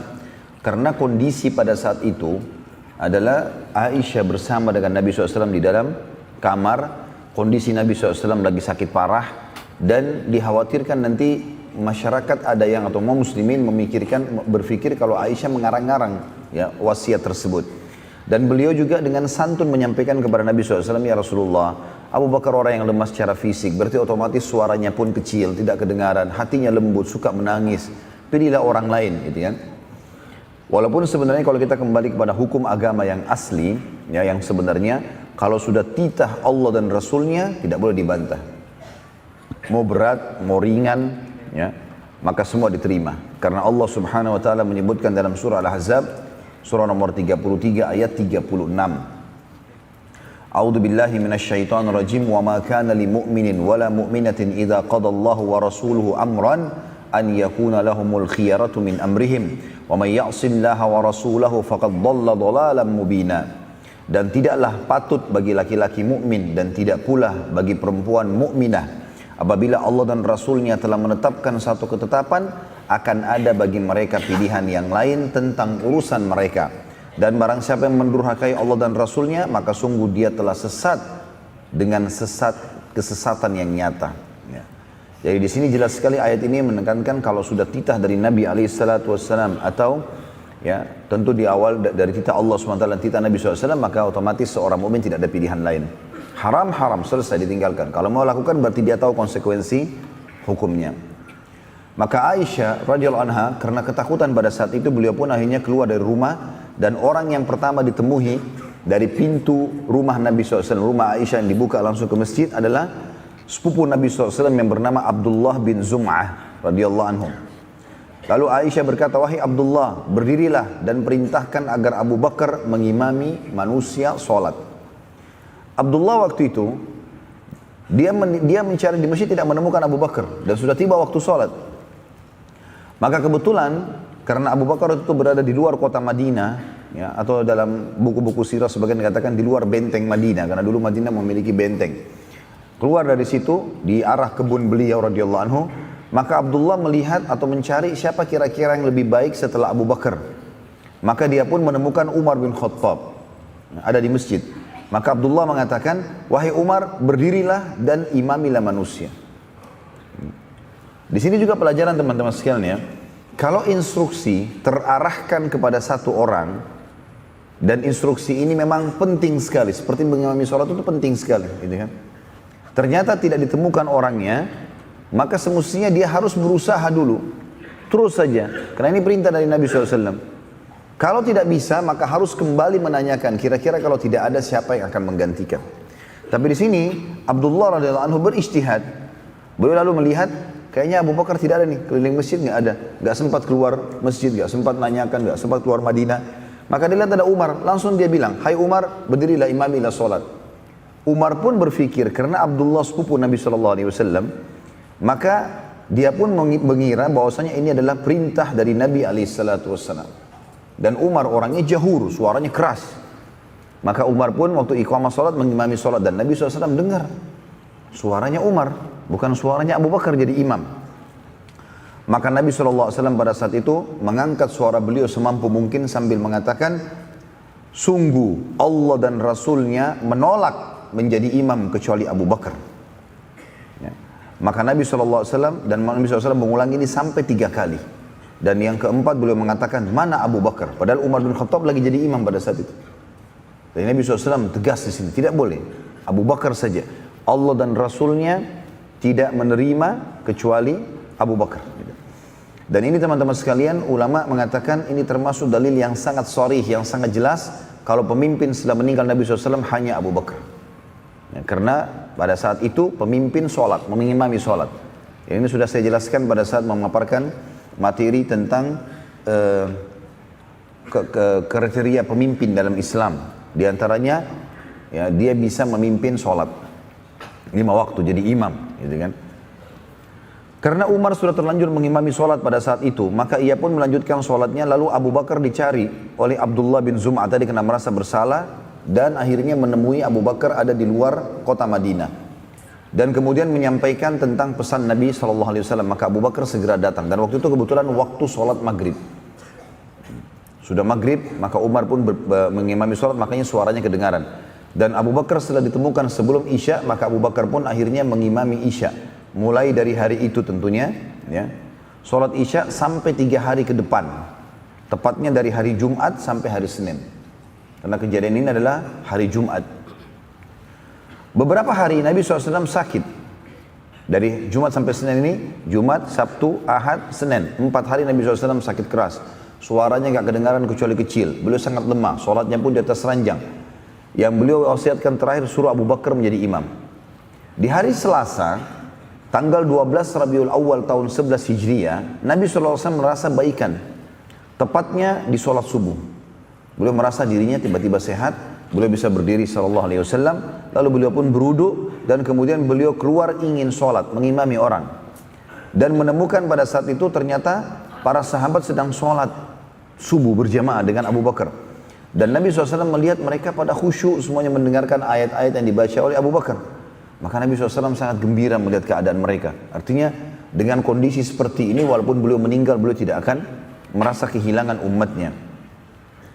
Rumah Aisyah radhiyallahu anha punya 2 pintu. Ada pintu langsung masuk ke masjid, ada pintu untuk keluar ke jalan Madinah. Maka pintu yang menuju ke masjid ini tidak dibuka kecuali Nabi SAW keluar di situ. Dan waktu Aisyah membuka pintu kemarin, ya, itu memang belum waktu sholat. Biasanya kalau waktu sholat terbuka itu hanya Nabi SAW. Maka para sahabat merasa yang buka pintu ini Nabi SAW, sementara mereka sholat. Ya. Waktu Nabi SAW lewat di hadapan mereka, para makmum ini, menuju ke arah imam tempatnya Abu Bakar, maka para sahabat meyakini bahwasanya betul Nabi SAW. Dan saking gembiranya, hampir seluruh sahabat waktu itu membatalkan sholat mereka. Dan ingin menyalami Nabi SAW karena sudah sekian hari mereka merasa terganggu sekali. 4 hari nggak ada berita Nabi SAW. Perintahnya bahkan menyuruh Abu Bakar menggantikan jadi imam. Sakitnya sudah sangat parah. Beberapa sahabat yang keluar menyampaikan kalau Nabi SAW sudah sangat lemah, demamnya tinggi, ya, sakit kepala dan seterusnya. Maka Nabi SAW pun jalan terus sampai ke sampingnya Abu Bakar. Abu Bakar pun merasa keberadaan Nabi SAW sementara sholat. Maka Abu Bakar pun ingin pindah dan mempersilahkan Nabi SAW untuk jadi imam. Sementara lagi sholat. Ya. Kemudian Nabi SAW memberikan isyarat agar Abu Bakar tetap jadi imam. Dan beliau SAW sholat di sebelah Abu Bakar. Abu Bakar pada saat itu menyampaikan atau melanjutkan sholatnya. Kemudian beliau berkata, ya, atau pada saat itu beliau memberikan isyarat kepada Nabi untuk maju, tapi Nabi SAW tetap membalas isyarat tersebut agar Abu Bakar tetap jadi imam. Lalu beliau bersabda, sementara Abu Bakar lagi sholat, Nabi bisikkan kalimat mengatakan, imamilah manusia wahai Abu Bakar. Maka Abu Bakar pun melanjutkan sholatnya dan Nabi SAW berdiri sebelah kanan Abu Bakar radhiyallahu anhu. Dan ini menandakan teman-teman sekalian, boleh kita mengingatkan orang yang sedang sholat dengan kalimat, ya, maaf kiblatnya ke kanan sedikit, ya. Ini begini, di depan anda ada najis, dibahasakan. Walaupun orang sholat, dia tidak perlu membalasnya, tapi memberikan peringatan kepadanya. Tadi sholatnya kurang, misalnya. Riwayat lain berbunyi bahwasanya Nabi SAW mengimami sholat. Riwayat lain ada, dua-duanya riwayat sahih menjelaskan Abu Bakar pindah, lalu Nabi SAW mengimami sholat. Hanya saja beliau mengimami sholat sambil duduk. Dan Abu Bakar radhiyallahu anhu sholat berdiri sebelah kanan Nabi SAW, seraya mengeraskan suara agar makmum mengetahui gerakan Nabi SAW. Dan dari sini juga keluar sebuah hukum, kalau imam suaranya nggak kedengaran, maka boleh makmum di belakangnya yang mengingatkan tentang panggilan-panggilan ruku, i'tidal, sujud, ya, dikeraskan suara. Selepas salam, Nabi SAW naik ke atas mimbar dengan dibantu oleh beberapa sahabat beliau, dan beliau pun berkhutbah sambil duduk karena kondisi fisiknya masih lemah, tapi beliau merasa sudah baikan. Lalu beliau pun bersabda, wahai manusia, setelah tahmid dan salat untuk diri beliau SAW, beliau mengatakan, wahai manusia, ketahuilah, fitnah telah datang seperti potongan dari malam hari yang gelap. Seseorang yang duduk lebih baik dari yang berdiri, dan yang berdiri lebih baik daripada yang berjalan. Ya. Artinya setelah aku meninggal nanti ini akan banyak masalah-masalah kalian hadapi. Maka kalau lagi tersebar fitnah, maka ketahuilah yang duduk, yang tidak ikut-ikutan lebih baik daripada yang berdiri. Dan yang berdiri lebih baik daripada yang berjalan. Artinya makin tidak terlibat makin baik. Nah, tentu di sini ya sebagian ulama menghubungkan ini dengan kasus yang terjadi di antara para sahabat. Ya. Ingatlah, jangan kalian memujiku melampaui batas setelah aku meninggal nanti. Sebagaimana Nasara atau Nasrani, orang-orang Kristen memuji Isa putra Maryam. Tadinya orang-orang Nasrani mengatakan Isa adalah Nabi Allah. Lama-lama karena cintanya sama Nabi Isa SAW, mereka mengubah, mengatakan anaknya Allah. Hati-hati, jangan sampai kalian melampaui batas. Dan jangan pernah jadikan kuburanku sebagai hari raya, dikunjungi dan merayakan sesuatu di kuburanku. Sesungguhnya Allah melaknat siapapun yang menjadikan kuburan Nabi mereka sebagai hari raya. Ya, untuk melakukan ibadah-ibadah ritual khusus di situ, dilarang oleh Nabi SAW. Dan ini kalau berlaku pada kuburan Nabi SAW tidak boleh, apalagi kuburan orang lain. Ya. Berarti kuburan orang lain lebih layak untuk tidak boleh dirayakan seperti hari raya. Hari raya kan orang gembira, orang berbagi-bagi, orang berbicara, orang memuji Allah. Maka itu semua masuk dalam rangkaian ini. Jangan kalian jadikan itu. Makanya setelah Nabi SAW meninggal, sampai zaman Khulafaur Rasyidin, Umayyah, Abbasiyah, ya, sampai akhir-akhir pun atau di beberapa tahun di masa kejayaan Utsmaniyah pun, kuburan Nabi SAW selalu tidak dilakukan atau tidak dijadikan ritual-ritual khusus ini. Ya. Dan ini pelajaran bagi kita semua. Lalu kata Nabi SAW, tidak boleh ada dua agama di Jazirah Arab. Yang boleh hanya ada Islam. Nggak boleh lagi. Agama apapun masuk, perangi, keluarkan dari Jazirah Arab. Ya. Nabi SAW lalu mewasiatkan agar muslimin menjaga sholat mereka. Selain beliau bersabda, ingatlah perbedaan dasar antara Islam dengan yang lainnya adalah sholat. Jagalah sholat kalian. Jagalah sholat kalian. Dua kali Nabi SAW ulangi. Juga berbuat baiklah dengan para budak dan wanita. Ketahuilah bahwa tidak ada kaum yang meninggalkan jihad kecuali Allah akan hinakan mereka. Dan ini juga peringatan tegas dari Nabi SAW agar kaum muslimin jangan lalai dari jihad. Mereka butuh untuk mempertahankan agama mereka, untuk diri mereka. Ada saatnya di mana memang darah dibutuhkan untuk ditumpahkan. Ada saatnya harta, ada saatnya dakwah. Ada saatnya semua itu terjalin di dalam atau terlihat dari kehidupan Nabi SAW. Ya, tidak mungkin seorang muslim luput dari masalah itu. Tentu kita tidak sengaja mencari-carinya, tetapi dalam kehidupan seorang muslim dia harus selalu siap dalam masalah-masalah seperti ini. Kapan dibutuhkan pengorbanan harta? Ya. Pengorbanan tenaga? Ya. Pengorbanan darah pun? Iya. Bahkan kata ulama, seringkali tempat itu kalau sudah sangat gersang dari keimanan, maka Allah Subhanahu wa taala sengaja mendatangkan di situ sebab yang akhirnya terkumandangkanlah jihad. Dan dengan jihad mereka bisa kembali kepada agama mereka. Nabi SAW setelah itu turun dari mimbar dan beliau masuk ke rumah beliau sambil berjalan, dan banyak sahabat yang berbicara dengan Nabi SAW. Nabi jalan normal, dan karena Nabi SAW waktu ceramah suaranya agak lantang, dan waktu jalan juga beliau ngobrol, masuk ke dalam rumah pun ada beberapa sahabat yang ikut dan terdengar suara Nabi di luar rumah. Maka mulailah para sahabat gembira pada saat itu. Oh, Nabi SAW alhamdulillah sudah sembuh ini. Kekhawatiran kita beberapa hari ini kalau Nabi SAW akan meninggal sudah tidak ada.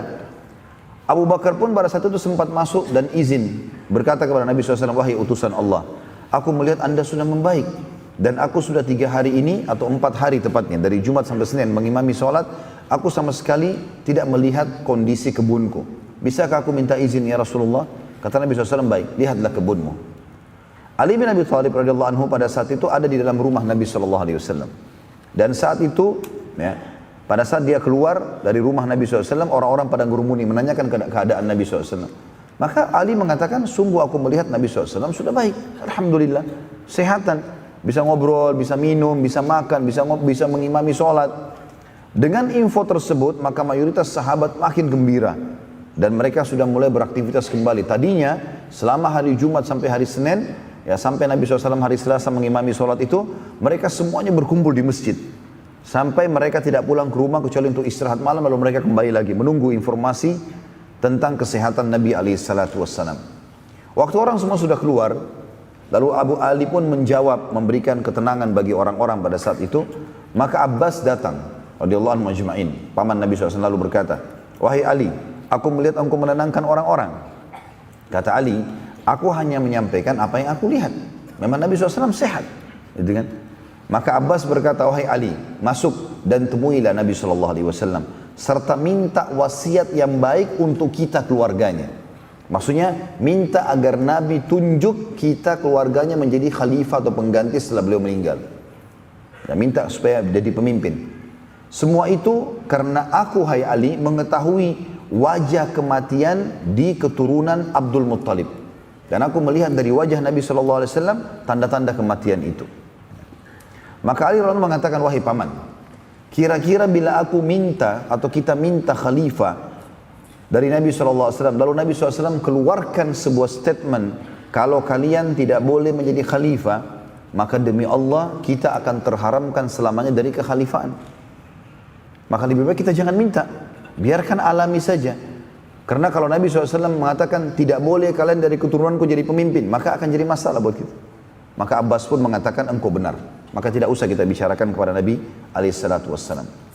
Waktu itu, waktu orang semua sudah bubar, ya, pada saat itu, maka Nabi SAW kembali merasakan sakit. Dan pada saat itu sakitnya, seluruh tulang beliau SAW merasa lemah dan beliau pun bersandar di dada Aisyah radhiyallahu anha. Dan semua orang sudah keluar, tinggal Nabi SAW dengan Aisyah di situ. Waktu sementara bersandar di dada di dada Aisyah radhiyallahu anha, maka Abdurrahman bin Abi Bakar, anaknya dari anak Abu Bakar dan ini adalah saudaranya Aisyah, masuk ke dalam rumah tersebut dan memegang sebuah siwak. Dan mata Nabi SAW terarah ke siwak itu. Maka Aisyah mengatakan dalam hadis Bukhari, apakah anda ingin bersiwak wahai Rasulullah? Maka Nabi SAW memberikan isyarat dengan matanya, ya, dinaikkan turunkan matanya bahwasanya mau. Maka Aisyah pun meminta dari Abdurrahman, lalu beliau Aisyah melunakkan, memotong bagian atasnya lalu melunakkan ujungnya lalu menggosokkan atau menyiwakkan Nabi SAW, ya, pada saat itu. Dan ini menandakan teman-teman sunnah siwak ini menjaga bau mulut adalah hal yang sangat penting. Sampai Nabi SAW menjelang mati pun masih menjaganya. Dan dikatakan dalam riwayat-riwayat yang sahih, beliau tidak pernah masuk rumah kecuali memulai dengan siwak. Beliau bangun tidur memulai dengan siwak. Beliau mau tidur pun menggunakan siwak. Selalu menggunakan siwak. Bahkan kata Nabi SAW, kalau aku tidak menyusahkan umatku, maka aku akan suruh mereka bersiwak setiap kali mau sholat. Riwayat lain setiap kali mau wudu. Maka ini penting. Tentu kalau kita tidak punya kayu siwak, yang dimaksud di sini adalah targetnya membersihkan mulut. Sebagian ulama mengatakan menggunakan sikat gigi. Ya. Jadi ini juga termasuk hal yang mendasar sekali. Bagaimana seseorang di antara kita pada saat ingin bertemu dengan seorang pemimpin, maka dia menjaga bau mulutnya dan penampilannya. Tapi bagaimana pada saat dia bangun sholat, kemudian bau mulutnya keluar, para malaikat juga ada. Ya, sebagaimana sabda Nabi SAW, malaikat terganggu dengan apa yang mengganggu manusia. Maksudnya bau-bau yang tidak sedap. Ya, bagaimana dia mengucapkan ayat-ayat Allah, bagaimana dia berdoa dalam kondisi mulutnya bau. Ya. Salah satu bab atau cabang dari muru'ah, seseorang muslim menjaga hubungannya yang baik dengan Allah adalah bagaimana dia menjaga bau badannya, penampilannya di hadapan sang pencipta Allah. Allah akan memberikan nilai tersendiri di situ. Makanya Imam Malik rahimahullah, beliau kalau ingin menyampaikan hadis-hadis Nabi SAW, beliau mandi dan menggunakan baju yang baru. Gitu kan?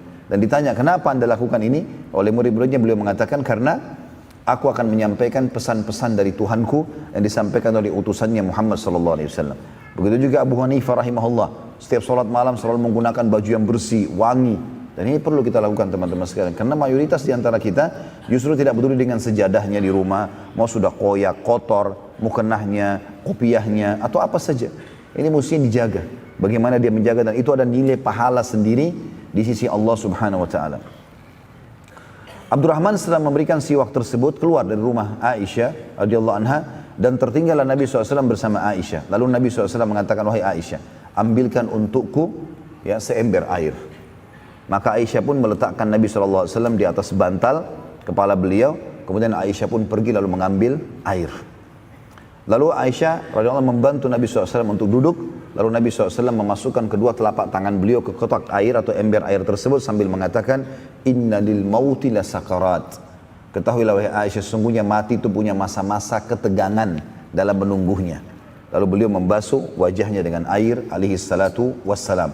Sebagian ulama mengatakan disunnahkan kalau dianggap orang itu sudah menjelang sakaratil maut, tanda-tanda kematian ada pada dirinya di rumah sakit, maka sunnahnya adalah mengusapkan air di wajahnya. Karena Nabi SAW melakukan itu, dan ini disebutkan dalam hadis Bukhari Muslim. Lalu Nabi SAW, kata Aisyah menceritakan dalam hadis Bukhari yang panjang, lalu aku pun melihat Nabi SAW pada saat bersandar di dadaku setelah mengusap air di wajah beliau, lalu beliau menunjuk jarinya ke langit sambil mengatakan, Badir Rafiqil A'la, dan aku berharap ketemu dengan Tuhanku. Ya.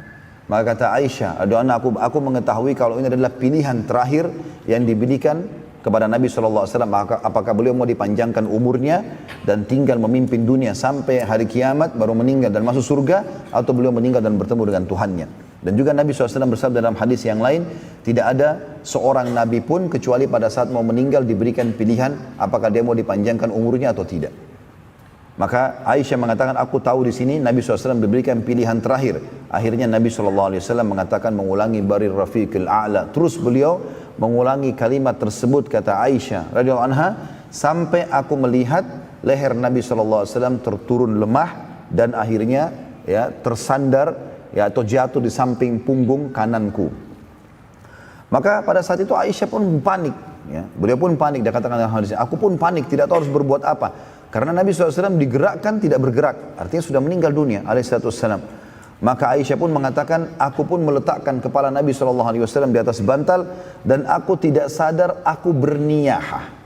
Dan niyahah dilarang, artinya teriak, ya kan? Pada saat orang meninggal, gitu kan? Tapi di sini niyahah tidak sampai memukul badan atau menarik rambut. Tapi Aisyah bingung, lalu mengatakan Rasulullah SAW meninggal, Rasulullah SAW meninggal sambil mengangkat suara. Maka pada saat itu ada sebagian wanita-wanita yang lewat di depan rumah Aisyah, lalu masuk mendengarkan suara tersebut. Lalu mereka pun rame-rame menangisi Nabi SAW. Maka karena suara yang menangis cukup banyak, maka tersebarlah pada saat itu suara atau tersebarlah berita kalau Nabi SAW sudah meninggal. Dan dengan sangat cepat tersebar di sana sini. Maka seluruh jalan-jalan di Madinah tersebar berita tentang kematian baginda Nabi SAW. Dan waktu itu orang semua bingung karena mereka baru saja tadi mengetahui Nabi SAW mengimami sholat subuh. Ya. Kemudian mereka juga jelas-jelas melihat Nabi SAW berbicara. Ali bin Abi Thalib menyampaikan berita gembira, gitu kan? Maka pada saat itu mereka tidak sadar. Dan yang paling pertama bergerak waktu mendengarkan berita tersebut adalah sahabat yang mulia Umar bin Khattab radhiyallahu anhu. Jadi siapa yang tidak kenal imannya Umar, teman-teman sekalian? Tapi ini musibah yang sangat besar, meninggalnya utusan Allah SWT. Kita saja mungkin di malam ini, saya waktu baca kisah ini seringkali rasanya mau meneteskan air mata. Bagaimana ya dalam kondisi pada saat itu kita melihat baginda Nabi SAW. Kalau sekarang saja kita tidak lihat, kita tersentuh mendengarkan kisah ini, bagaimana dengan pada saat kita hadir tiap hari berbaur dengan beliau, berperang sama beliau, kemudian sholat sama-sama, lalu kemudian kehilangan, itu satu hal yang memukul. Walaupun para sahabat faham kalau kematian tadi saya katakan adalah pintu untuk menuju ke akhirat, sebagaimana akan kita dengarkan nasihat dari Abu Bakar nanti radhiyallahu anhu. Umar bin Khattab pada saat dengar itu tidak bisa menerima keadaan. Maka Umar bin Khattab langsung masuk ke dalam masjid, ya. Kemudian beliau naik di atas mimbar Nabi SAW. Dan sementara menuju ke masjid, beliau memanggil-manggil muslimin, berkumpullah, berkumpullah, ya. Maka berkumpul orang-orang di masjid cukup banyak, gitu kan? Karena sudah tersebar berita kematian Nabi SAW. Lalu Umar setelah tahmid dan salawat beliau langsung mengatakan, ketahuilah kalau Nabi Muhammad SAW hanya pingsan, sebagaimana pingsannya Musa alaihissalam pada saat melihat Tuhannya, atau dia minta melihat Tuhannya di Bukit Tursina. Dan siapapun yang mengatakan Nabi SAW telah meninggal, aku akan penggal lehernya. Dalam kondisi orang lagi panik, Nabi SAW meninggal, Umar pun mengancam dengan penggal kepala pada saat itu. Jadi orang, waktu itu ada beberapa sahabat yang datang mengelilingi Umar, lalu menyetujui. Semuanya menghunuskan pedangnya, gitu kan? Lalu mendukung Umar bin Khattab. Tidak boleh ada yang mengatakan Nabi SAW meninggal. Terus saja Umar mengumandangkan kalimat tersebut, sampai akhirnya ada seseorang yang datang menemui Abu Bakar. Dan Abu Bakar kebetulan lagi di kebunnya tadi. Dia pamit dengan Nabi SAW. Lalu menyampaikan tentang kejadian tersebut. Maka Abu Bakar datang langsung menuju ke rumah Nabi SAW. Dan pada saat Abu Bakar masuk melihat Nabi SAW tergeletak, kepala beliau di atas bantal, kemudian tergeletak dan matanya tertutup, maka Abu Bakar sudah faham kalau Nabi SAW yang mulia sudah meninggal dunia. Maka Abu Bakar pun mengucapkan kalimat yang luar biasa. Beliau mengecup di antara dua kening Nabi SAW. Kemudian beliau mengatakan, engkau hidup mulia dan meninggal dalam keadaan mulia dan bahagia. Adapun kematian yang telah Allah catatkan, sungguh telah engkau rasakan wahai utusan Allah, maka ketahuilah engkau tidak akan pernah merasakan mati lagi setelah hari ini. Lalu Abu Bakar pun menutup wajah Nabi SAW dengan kain, memberikan isyarat kalau ini adalah sudah meninggal dunia. Lalu Abu Bakar keluar ke masjid. Sementara di masjid orang lagi hiruk-pikuk keadaannya. Umar bin Khattab lagi dengan suara kerasnya mengancam, siapa yang berani mengatakan Nabi SAW meninggal, aku penggal lehernya. Kalimat itu terus yang diucapkan. Maka Abu Bakar pun datang lalu mengatakan, tenanglah wahai Umar, ala rizkika ya Umar. Umar gak mau dengar. Umar tidak dengar pada saat itu. Dia sudah tahu Abu Bakar mengucapkan, tapi dia tidak pedulikan lagi. Lalu tetap Umar mengumandangkan kalimat tersebut. 2 kali Abu Bakar ucapkan, tetap saja. Dan waktu itu kebetulan Umar berdiri di dekat mimbar Nabi SAW. Sudah naik di atas mimbar tadi, teriak, kemudian beliau turun di dekat mimbar, lalu mengumpulkan orang-orang untuk mengucapkan kalimat tadi. Lalu Abu Bakar yang ketiga kali mengucapkan, Umar tidak hiraukan, maka Abu Bakar naik di atas mimbar. Nah, untuk naik di atas mimbar, ya, dan menuju ke mimbar, beliau menepuk pundak Umar lalu mengatakan, ala rizkika hai Umar, hai ar-rizkika ya Umar, tenanglah hai Umar. Maka Umar waktu itu balik ke arah Abu Bakar, tanya Abu Bakar, dia tadi tidak ngah masalah itu karena besarnya permasalahan ini gitu. Maka Umar pun duduk untuk mendengarkan apa yang disampaikan oleh Abu Bakar radhiyallahu anhum ajma'in. Maka Abu Bakar pun naik di atas mimbar, kemudian beliau memuji Allah sebagaimana layak dipuji sebagai pencipta dan membacakan salawat kepada Nabi SAW. Lalu beliau mengucapkan kalimat yang mulia, dan ini merupakan prinsip dasar seorang muslim dalam menghadapi kematian. Kata Abu Bakar, ketahuilah, siapa yang menyembah Muhammad, sesungguhnya Muhammad telah wafat. Dan barang siapa yang menyembah Allah, maka Allah zat yang maha hidup dan tidak akan pernah mati. Lalu Abu Bakar membaca surah Al-Imran, surah nomor 3 ayat 144, yang bunyinya, a'udzubillahi minasyaitonir rajim, wa ma Muhammadun illa rasulun qad khalat min qablihi rusul, afa imma ta'u qutilan qalabtum ala aqabikum, wa may yanqalib ala aqibai falan yadurrallaha syai'a wa sayazzillahu syakirin. Muhammad itu tidak lain hanyalah seorang rasul. Sungguh telah berlalu sebelumnya beberapa rasul. Apabila dia wafat atau dibunuh, apakah kalian akan murtad atau meninggalkan agama Allah? Barang siapa yang murtad atau kembali ke belakang meninggalkan Islam, maka ia tidak dapat mendatangkan mudarat kepada Allah sedikit pun. Artinya Allah tidak butuh dengan dia. Dan Allah akan memberi balasan kepada orang-orang yang bersyukur. Tentu ayat ini turun pada saat terjadi perang Uhud, ya. Bukan baru turun pada saat itu, turunnya pada saat terjadi perang Uhud. Waktu muslimin terdesak setelah 43 orang pemanah Nabi SAW turun dari bukit pemanah, dan sisa 7 orang lalu dibunuh oleh pasukan Khalid bin Walid, ya. Kemudian mulailah pasukan muslimin kacau balau, banyak yang terbunuh, termasuk Nabi SAW sendiri waktu itu luka parah, pundak beliau dihantam pedang 2 kali oleh musuh Islam, sampai beliau mengatakan merasakan sakitnya selama sebulan. Lalu kemudian juga daerah topi beliau, topi besi dipukul dengan pedang sehingga menancap di pipi beliau alaihissalam, giginya sempat pecah dan keningnya pun berdarah alaihissalam. Maka tersebar berita kalau Muhammad telah mati. Nah, pada saat itu turunlah ayat ini, ya, apakah kalau Muhammad meninggal kalian akan murtad, ya, dan seterusnya. Pada saat Umar bin Khattab mendengar ayat tersebut dibaca oleh Abu Bakar, dia lagi berdiri, kemudian dia pun terduduk sambil mengatakan, apakah ayat ini ada dalam kitabullah? Jadi beliau bingung, apakah ayat ini ada dalam Al-Quran? Lalu ia menghadap kepada manusia, setelah itu menundukkan kepala dan berkata, wahai sekalian manusia, sungguh benar utusan Allah telah meninggal. Lalu Umar berkata, saat ayat tersebut dibaca oleh Abu Bakar, maka seakan-akan aku baru mendengarnya saat itu, padahal aku menghafalnya di luar kepalaku. Kejadian kematian Nabi SAW ini, teman-teman sekalian, sangat memukul jiwa kaum muslimin pada saat itu. Apalagi dianggap tiba-tiba, gitu kan. Setiap sahabat menangis, dan salah seorang di antara mereka sempat berkata, aku mencari tempat berteduh di mana aku bisa menangis dengan suara keras karena kesedihan yang mendalam dengan meninggalnya baginda Nabi SAW. Ali bin Abi Thalib, Zubair bin Awam, Talha bin Ubaidillah radhiyallahu anhu mendatangi rumah Ummul Mukminin Aisyah radhiyallahu anha untuk bertakziah. Pada saat tiba waktu sholat duhur, jadi ini tadi kejadiannya di waktu duha, ya. Subuh Nabi mengimami sholat, masih bertemu dengan para sahabat, pas meninggal menjelang duhur. Maka Nabi pada saat menjelang duhur, Bilal pun akan azan. Namun dia tidak mampu melanjutkan azannya, ya, dan dia terus memaksakan Ya, kemudian dia berkata, demi Allah setelah selesai azan, aku tidak akan azan lagi setelah meninggalnya Nabi alaihi salatu wassalam. Manusia tidak tahu harus berbuat apa setelah meninggalnya Nabi SAW pada saat itu. Orang bingung, apa yang harus dilakukan nih? Siapa yang harus memimpin sekarang? Apa yang harus dilakukan oleh muslimin? Bagaimana dengan nasib pasukan Usama bin Zaid?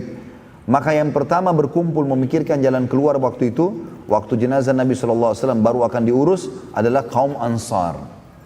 Kaum Ansar pada saat itu. Maka orang-orang Ansar berkumpul di sebuah kebun namanya Thaqifah. Kebetulan kebun itu punyanya ya suku Sa'ad. Jadi dikenal dengan Thaqifah Bani Sa'ad.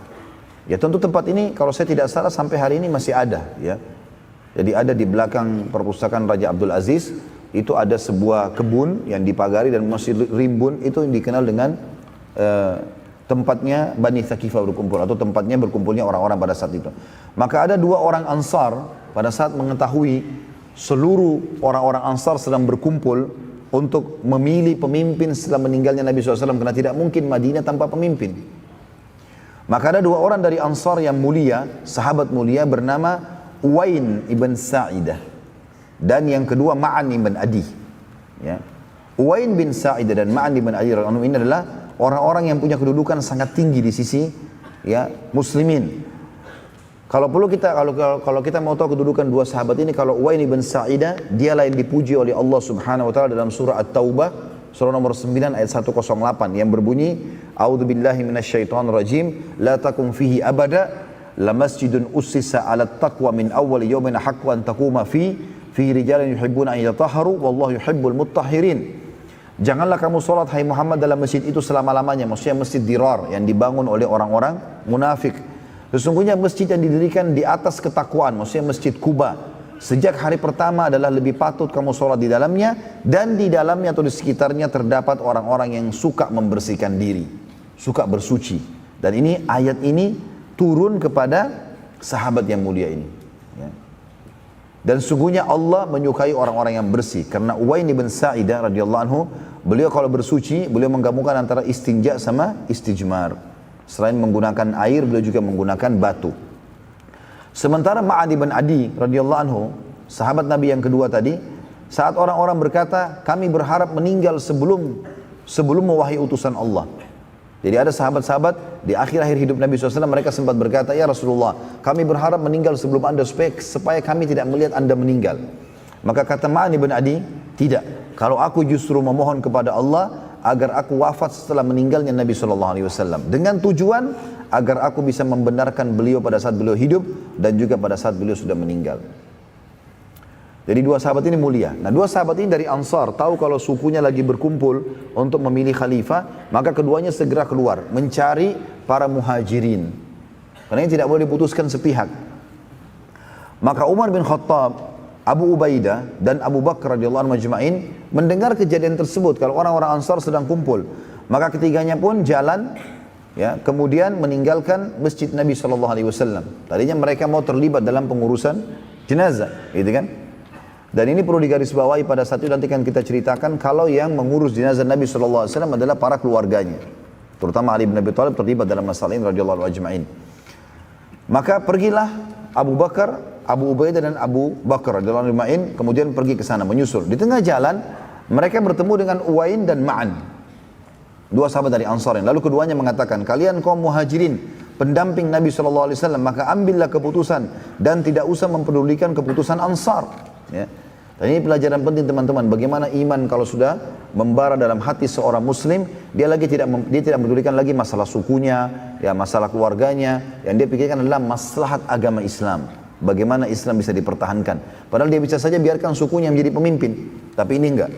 Lalu kemudian Abu Bakar pun berkata, ya tidak, demi Allah, tapi kita akan berkumpul dengan saudara-saudara kita dari Ansar agar tidak terjadi perpecahan di tengah umat. Maka mereka pun bersama-sama menuju ke Bani Thaqifah, atau tadi ya menuju ke perkebunan Thaqifah Bani Sa'ad, di perkebunan suku Sa'ad. Pada saat berkumpul muhajirin dan Ansar, dan muhajirin cuma ada 3 orang pada saat itu, sisanya orang-orang Ansar.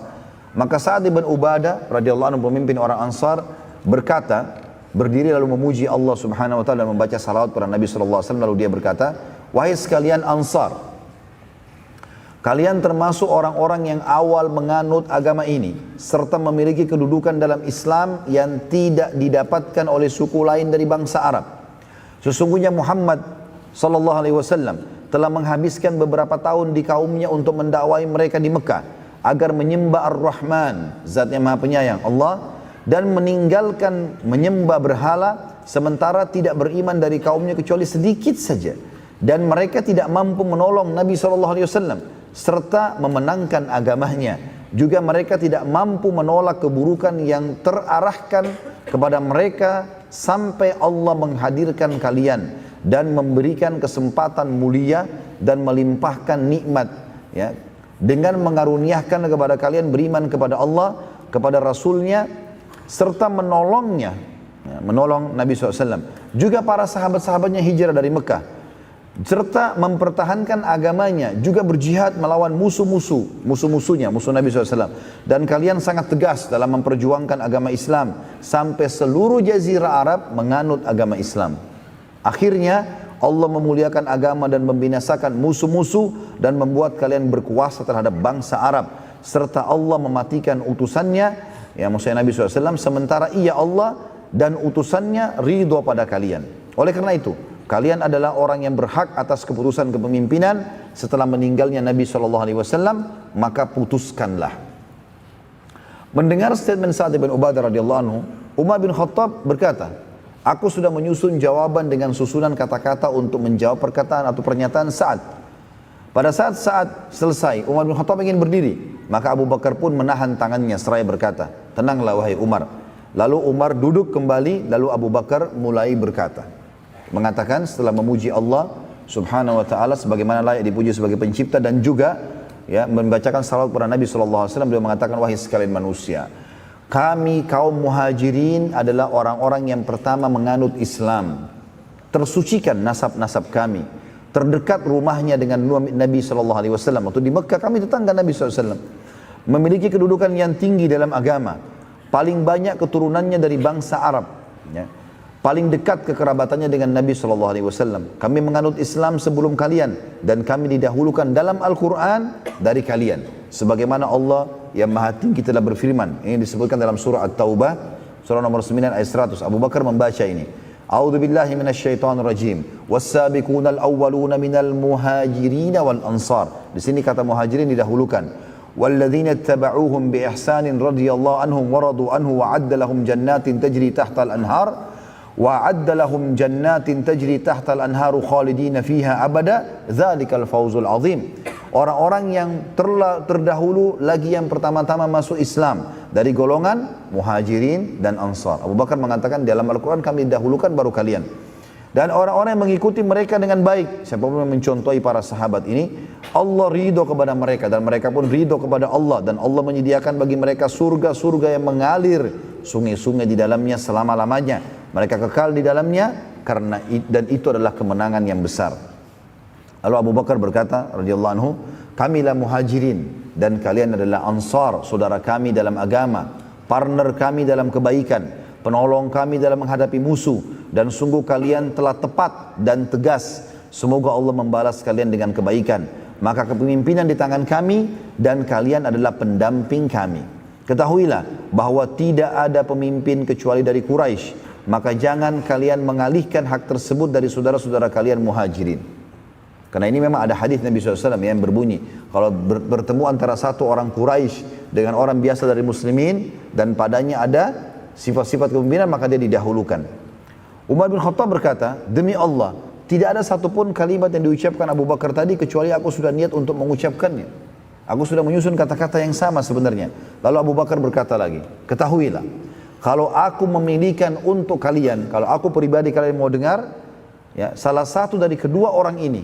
Lalu Abu Bakar mengangkat tangan Umar bin Khattab dengan tangan kanannya, lalu mengangkat tangan Abu Ubaidah bin Jarrah dengan tangan kirinya. Lalu mengatakan, pilihlah salah satu dari dua orang ini yang kalian sukai.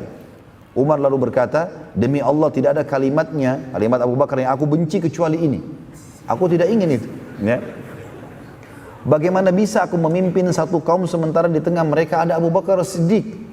Maka Sa'ad ibn Ubadah radhiyallahu anhu dalam keadaan sakit saat berbicara, dan setelah berbicara ia duduk di sudut kebun dengan menutupi badannya dengan jubah, ya. Pada saat itu tidak menanggapi apa-apa karena dia yang bicara tadi. Berdirilah seorang dari Ansar bernama Khabbab ibn Munzir radhiyallahu anhu.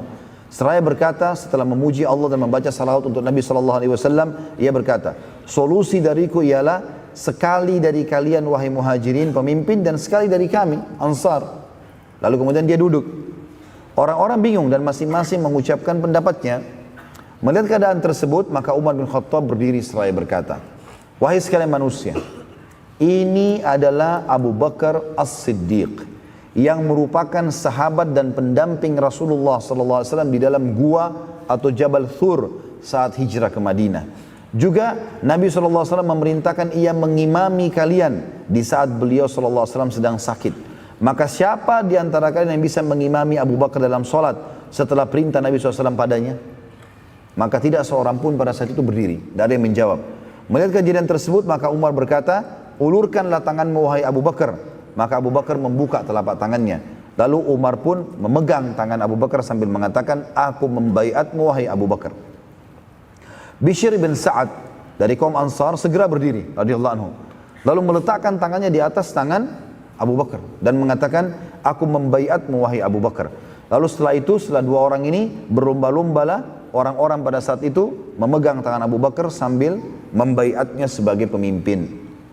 Pada saat itu hari Senin, ya, jenazah Nabi SAW masih di rumahnya. Maaf, ini ada yang mengatakan hari Senin, ada yang mengatakan hari Selasa, ya. Dengan demikian, muslimin pada saat itu sepakat pemimpinan Abu Bakar, namun jenazah Nabi SAW masih di rumah, ya. Pada hari itu, di waktu sholat duhur, Abu Bakar naik ke atas mimbar. Umar mendahuluinya dan mengatakan, "Sebentar Abu Bakar, izinkan aku berbicara terlebih dahulu." Maka Abu Bakar pun mengizinkan Umar yang lalu ke mimbar dan berkata, "Wahai sekalian manusia," setelah balik dari Bani Thaqifah ini, ya, dari perkebunan tadi, masuk dalam masjid, niatnya ingin mengurus jenazah Nabi SAW, tapi karena sudah tiba waktu sholat duhur, maka Abu Bakar ingin naik dan semimbar, ingin menyampaikan sesuatu. Lalu Umar meminta waktu dulu.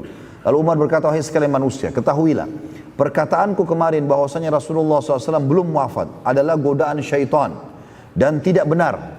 Ketahuilah bahwa sungguhnya orang-orang telah sepakat memilih sahabat Nabi kalian yang telah menemaninya di dalam gua saat hijrah. Maka berdiri dan baiatlah ia." Maka berdirilah seluruh muslimin membaiat Abu Bakar pada saat itu, ya, ke atas mimbar, dan kemudian Abu Bakar berkhutbah. Khutbah yang masyhur dari Abu Bakar pada saat itu, ini menjelang waktu sholat duhur, ya. Maka Abu Bakar mengatakan setelah memuji Allah SWT dan membaca salawat kepada Nabi SAW, "Wahai sekalian manusia, sesungguhnya aku telah terpilih di antara kalian dan bukan berarti yang terbaik di antara kalian." Jadi aku sekarang dipilih, tapi bukan aku berarti yang terbaik di antara kalian, cuma sudah dipilih jadi pemimpin, ya. Dan ini tentu bentuk tawadhu dan merendahnya Abu Bakar radhiyallahu anhu, ya, karena dia adalah cerdas, adalah terbaiknya umat ini, ya.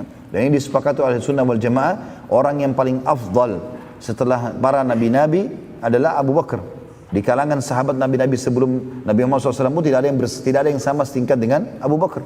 Makanya Nabi SAW mengatakan dalam hadis sahih, kalau seandainya iman Abu Bakar ditimbang di sebuah timbangan dan iman seluruh umat ini ditimbangkan yang lain, maka tetap akan lebih berat imannya Abu Bakar, ya. "Bila aku benar, maka dukung dan tolonglah aku. Bila aku buruk, maka ingatkanlah dan luruskanlah aku. Prinsipku, kejujuran adalah amanah, dan kebohongan adalah pengkhianatan." Artinya, dalam hidupku aku akan selalu jujur. Makanya beliau dapat julukan As-Siddiq, ya. Dan kebohongan bagiku pengkhianatan. Artinya aku tidak akan bohong dan juga aku akan menghukum orang yang bohong. Siapapun yang lemah di antara kalian pasti akan kuat di sisiku sampai haknya kembali, insya Allah. Jadi selalu walaupun dia lemah, dia akan kuat di sisiku, aku akan tolong sampai haknya dia kembali. Siapapun yang kuat di antara kalian pasti lemah di sisiku sampai aku mengambil hak orang lain darinya, insya Allah, ya. Sebagian muslimin pada saat itu menyangka bila mengucapkan, maaf, ini tambahan dari saya di tulisan ini, ada sebagian umat Islam menganggap kalimat insya Allah berarti tidak pasti. Ini perlu diluruskan, ya. Semestinya kita kalau memastikan sesuatu katakan insya Allah, itu berarti pasti. Datangnya rumah saya insya Allah, itu berarti iya saya akan datang. Kadang-kadang ada orang begitu, ikhwan dan akhwat pun sudah ikut taklim, ya. Kadang-kadang Pada saat dia mengajak datang ke rumah saya, temannya bilang insya Allah. Jangan insya Allah dong. Ya. Bilang iya pasti. Nah itu sudah pasti. Ya. Iya insya Allah itu pasti. Ya. Makanya Abu Bakar mengucapkan insya Allah. Dan jangan sampai salah faham dalam ucapan Abu Bakar ini. Seakan-akan Abu Bakar hanya menjanjikan saja. Tidak. Memang itu kalimatnya. Lalu beliau melanjutkan mengatakan, ketahuilah, tidak ada kaum muslim yang meninggalkan jihad kecuali Allah akan menimpakan kepada mereka kehinaan. Maksudnya adalah mereka akan dikalahkan, dihinakan oleh musuh. Ketahuilah, tidak ada maksiat yang menyebar di satu kaum kecuali Allah akan meratakan pada mereka semua siksaan dan bencana. Ya. Bahkan dari statement Abu Bakar ini dikatakan kalau seandainya mayoritas masyarakat berbuat dosa dan tidak ada yang mengingatkan, maka pasti Allah akan hinakan mereka. Taatlah kepadaku saat aku taat kepada Allah dan Rasulnya. Bila aku tidak mentaati Allah dan Rasulnya, maka tidak ada ketaatan kepadaku. Sekarang bangunlah dan dirikan solat kalian. Maka diiqamahkanlah solat duhur pada saat itu, dan akhirnya terpilihlah Abu Bakar radhiyallahu anhu sebagai khalifah muslimin. Kejadian ini tentu terjadi pada saat hari Selasa, tepatnya tanggal 13 Rabiul Awal tahun 11 Hijriah. Saat itu, beberapa kerabat Nabi SAW berkumpul untuk mengurus jenazah Nabi SAW. Maka berkumpullah Ali bin Abi Thalib, Abbas bin Abdul Muttalib, Fadl bin Abbas, Qutun bin Abbas, ya, Qusala bin Zaid, Sakran, maula Nabi SAW. Semuanya sepakat memandikan jenazah Nabi SAW. Dan di sini ada kejadian tentu pada saat proses kematiannya Nabi SAW atau pengurusan jenazah. Ini yang kita tutup pertemuan kita dengan ini ya. Pada saat itu ada seorang sahabat bernama Qais ibn Suhaili radhiyallahu anhu meminta izin masuk ke rumah Ummul Mukminin Aisyah radhiyallahu anha seraya berkata kepada Ali bin Abi Thalib, wahai Ali, atas nama persahabatan dan cinta kami kepada Nabi SAW, izinkan aku ikut mengurus jenazah Nabi SAW. Lalu Ali pun mengizinkannya. Ya. Dan ini tentu Qais termasuk salah satu sahabat Ansar yang hadir di perang Badr. Ya. Dan satu-satunya yang bukan kerabat Nabi SAW mengurus jenazah cuma ini saja. Biasanya kan sunnah Nabi SAW memang yang mengurus jenazah adalah kerabat. Ya. Saat mereka sudah sepakat akan memandikan Nabi SAW, mereka bingung. Apakah baju Nabi SAW dibuka atau dimandikan dalam berpakaian? Karena biasanya jenazah dibuka pakaiannya. Apakah Nabi SAW ditelanjangkan dibuka pakaiannya atau tidak? Dalam kondisi demikian, tiba-tiba mereka semuanya mengantuk. Dan secara samar, mereka mendengarkan suara dari pinggir dinding rumah Nabi SAW yang mereka dengar mandikan Rasulullah SAW dengan pakaiannya. Ya. Maka pada saat itu Ali pun mendengarkan kalimat tersebut lalu dia mengatakan kepada yang lainnya, apakah kalian mendengarkan apa yang aku dengarkan? Maka mereka mengatakan iya. Ya. Maka Abbas pun berkata, ini jelas berita dari Allah Subhanahu Wa Taala. Maka mandikan Nabi SAW di atas pakaiannya. Jangan ada yang buka. Sirami saja air di atas baju beliau alaihissalam.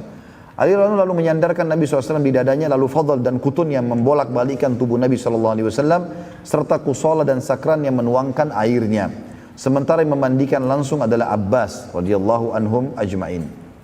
Setelah selesai dimandikan jenazah Nabi SAW, maka beliau lalu dikafani dengan 3 lembar kain putih. Dan para sahabat yang memandikan sempat bingung, di manakah Nabi SAW akan dikuburkan. Sekarang sudah selesai, sudah dimandikan, sudah berusaha dikeringkan baju Nabi SAW tadi.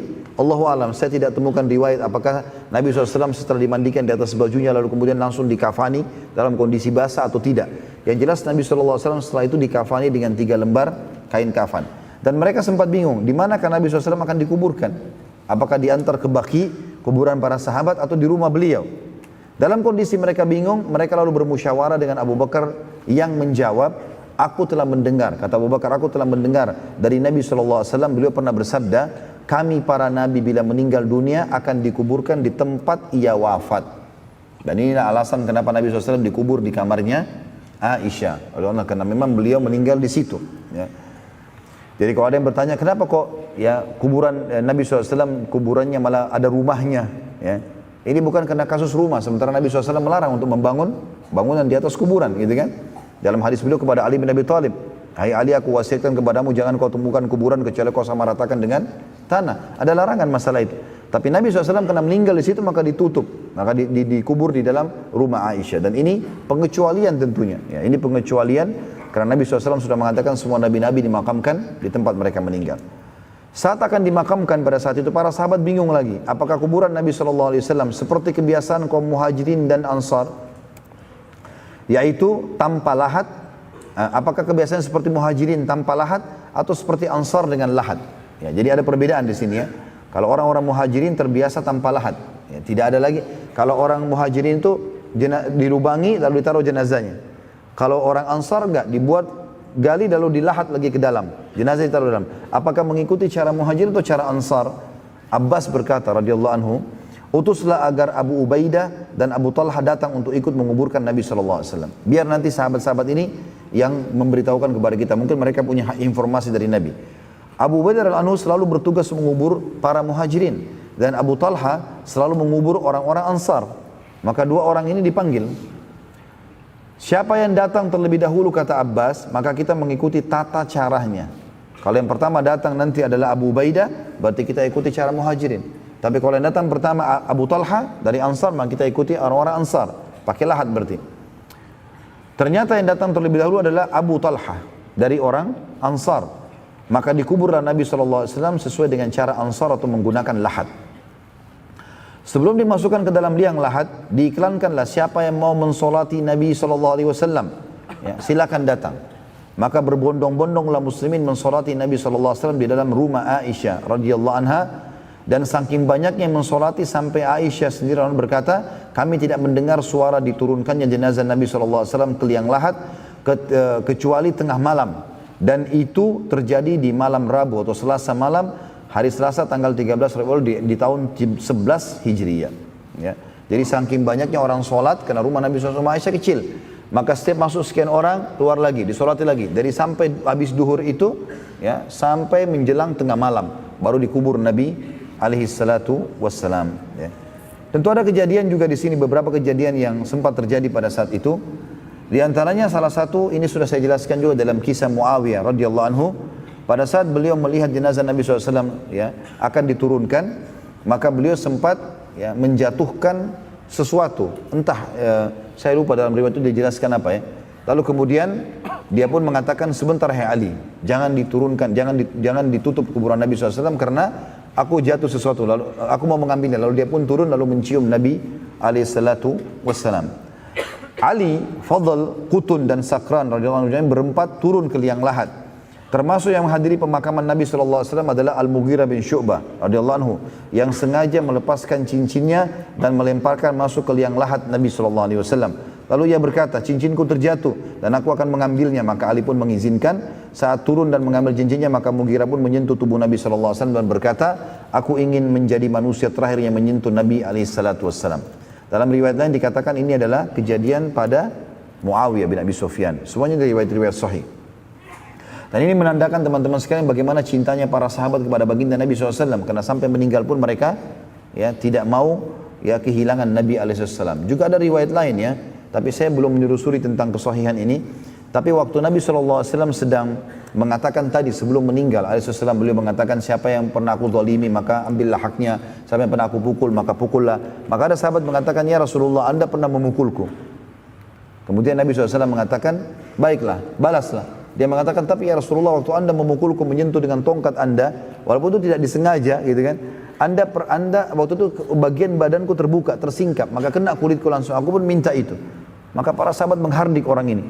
Kemudian pada saat pun Nabi SAW mengatakan, biarkan dia, tidak boleh ada yang menolong, biarkan dia mengambil haknya. Waktu Nabi SAW singkapkan bajunya, maka dia pun memeluk dan mencium badan Nabi SAW. Maka Nabi SAW mengatakan, kenapa? Dia mengatakan, aku sudah mengetahui ya Rasulullah, Anda akan meninggal dunia. Maka aku menyentuh tubuh Anda ya sebelum Anda meninggal dunia. Ini perilaku para sahabat tentunya yang terjadi pada baginda Nabi SAW. Tapi ini ulama umumnya sepakat mengatakan ini adalah khususiyatun Nabi SAW. Ini khusus buat Nabi SAW, bukan semua orang. Setelah selesai pemakaman, Ali bin Abi Thalib balik ke rumahnya dan ia menemukan Fatimah sedang menangis dengan keras. Seraya berkata kepada Ali, apakah jiwa kalian mampu menuangkan tanah ke tubuh Nabi SAW?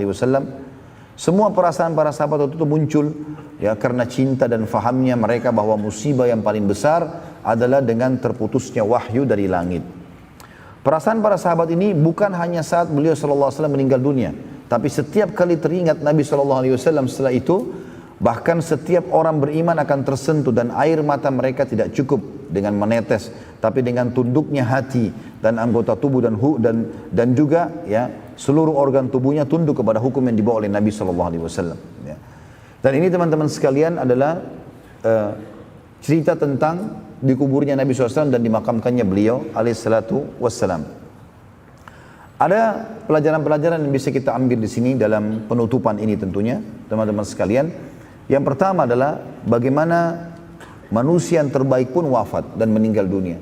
Berarti kita juga akan meninggal dunia. Yang kedua, ada satu kejadian juga terjadi, dan ini riwayat sahih. Waktu Nabi SAW, ini pelajaran yang kedua ya, kalau kita akan bertemu dengan beliau, asal syaratnya ya kita beriman dan mengikuti sunnah-sunnah beliau SAW. Pada saat beliau lagi sakit parah dan beliau tadi naik di mimbar, ya, maka ada sahabat yang sempat menangis. Mereka menangis terisak-isak. Dan Nabi SAW masuk ke dalam rumahnya dan beliau sempat mendengar suara tangisan sahabat yang sangat besar. Maka beliau pun memaksakan diri keluar yang kedua kali, kemudian beliau naik di atas mimbar dan beliau mengatakan, hai manusia.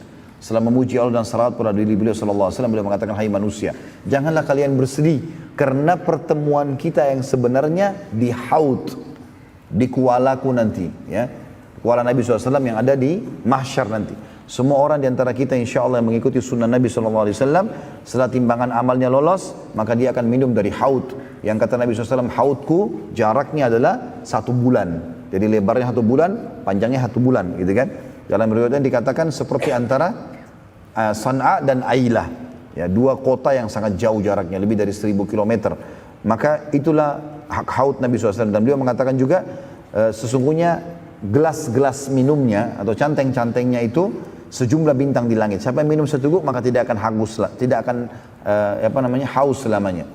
Kata Nabi SAW, hai sekalian manusia, jangan kalian bersedih karena perjanjian kita sebenarnya di haud. Ini aku meninggal duluan, kalian juga akan menyusul. Yang penting istiqomah. Ada satu poin penting di sini teman-teman sekalian. Kalau ada di antara kita insya Allah yang sudah hadir di majlis taklim, sudah mulai menerapkan sunnah-sunnah Nabi SAW, maka tahap yang paling penting setelah itu adalah istiqomah. Itu yang paling penting. Ya, bagaimana kita bisa mempertahankan ini sampai mati. Kalau syaitan datang bisikkan, apakah memang sudah ini yang benar, apakah sudah ini, apakah memang harus begini, atau mungkin masih bisa berbuat dosa nanti bertobat lagi. Ini semua waswas syaitan. Karena sudah ada sunnatullah. Bagaimana para sahabat akhirnya mengikuti sunnah Nabi SAW dan mereka akhirnya menyusul Nabi SAW. Dan wasiat tadi jelas. Nabi SAW mengatakan kalimat tersebut. Kalau sesungguhnya ya perjanjian kita sebenarnya adalah di haud. Pelajaran yang ketiga.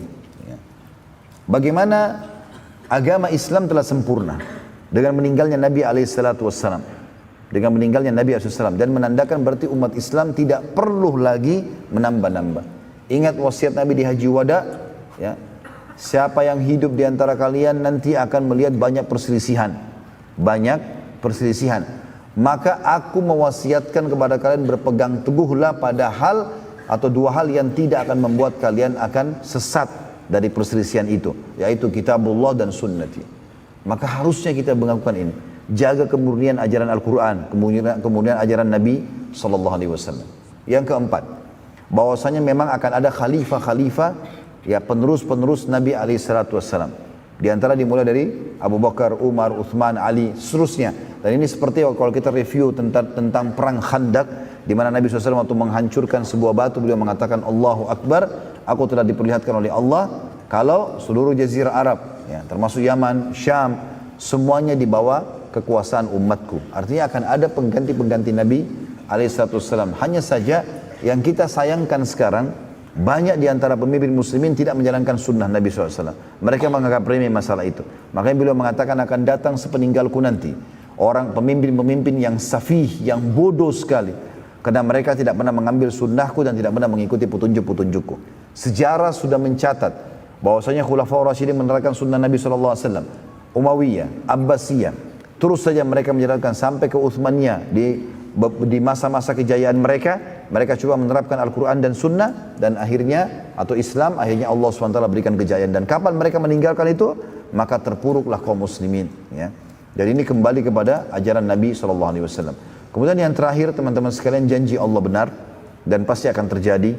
Termasuk masalah lahirnya kita, meninggalnya kita, semua takdir Allah SWT harus diyakini tentang kebenarannya. Termasuk dengan adanya kehidupan di muka bumi ini, kita bisa melihat satu sama yang lain, kita bisa menghirup udara, kita bisa merasakan makanan dan minuman, dan di satu sisi kita juga bisa merasakan kesusahan dari sakit, dari gangguan orang dan seterusnya. Ini semua adalah sunnatullah yang menandakan memang ada kehidupan lagi di sana, di akhirat, yang juga akan menjadi kenikmatan abadi bagi orang beriman dan akan siksaan yang abadi bagi orang-orang yang kafir. Maka peganglah firman Allah SWT, wala tamutunna illa wa antum muslimun. Jangan meninggal kecuali dalam keadaan Islam. Ya. Dan ini insya Allah penutupan bahasan kita tentang sirah Nabawi. Dan insya Allah besok subuh kita akan mengambil atau membaca pertanyaan-pertanyaan insya Allah. Dan akan kita bahas panjang lebar masalah pertanyaan tersebut, terutama berhubungan dengan sirah. Kalaupun tidak, saya coba review lagi malam ini. Kalau masih ada beberapa poin yang tertinggal, insya Allah akan kami sampaikan di esok hari nanti. Mudah-mudahan semua pertemuan kita yang sudah kita lakukan ini selama beberapa tahun ya berjalan, bulan demi bulan kita mengulangi materi sirah ini akan memberikan pelajaran kepada kita. Dan saya tetap mengajak teman-teman sekalian, mungkin pelajaran yang saya sampaikan ini saya sudah mengulanginya lebih dari sekian puluh kali, lebih dari 50 bahkan mungkin sudah ya ratusan kali. Tapi subhanallah setiap kali saya ulangin, saya selalu mendapat pelajaran baru. Maka ulang-ulangin sirah teman-teman sekalian, karena itu menambah keimanan kita. Sebagaimana saya ingatkan di awal pelajaran sirah kita, dia akan memperkenalkan kepada kita tentang pribadi Nabi SAW. Dia akan memperkenalkan kita tentang sebab-sebab turunnya ayat Al-Quran. Dia akan memperkenalkan kepada kita tentang sebab penyebutan hadis. Dia akan memperkenalkan kepada kita tentang siapa sebenarnya orang-orang kafir, memperkenalkan kepada kita siapa sebenarnya orang-orang munafik, bagaimana menghadapi mereka. Juga memperkenalkan kepada kita tentang kebenaran agama Islam yang kita anut ini, yang akhirnya kita jadikan sebagai pegangan hidup kita. Allahu a'lam. Baik, begitu saja teman-teman sekalian, semoga bermanfaat. Subhanakallahumma bihamdika, asyhadu an la ilaha illa anta astaghfiruka wa atubu ilaik. Wassalamualaikum warahmatullahi wabarakatuh.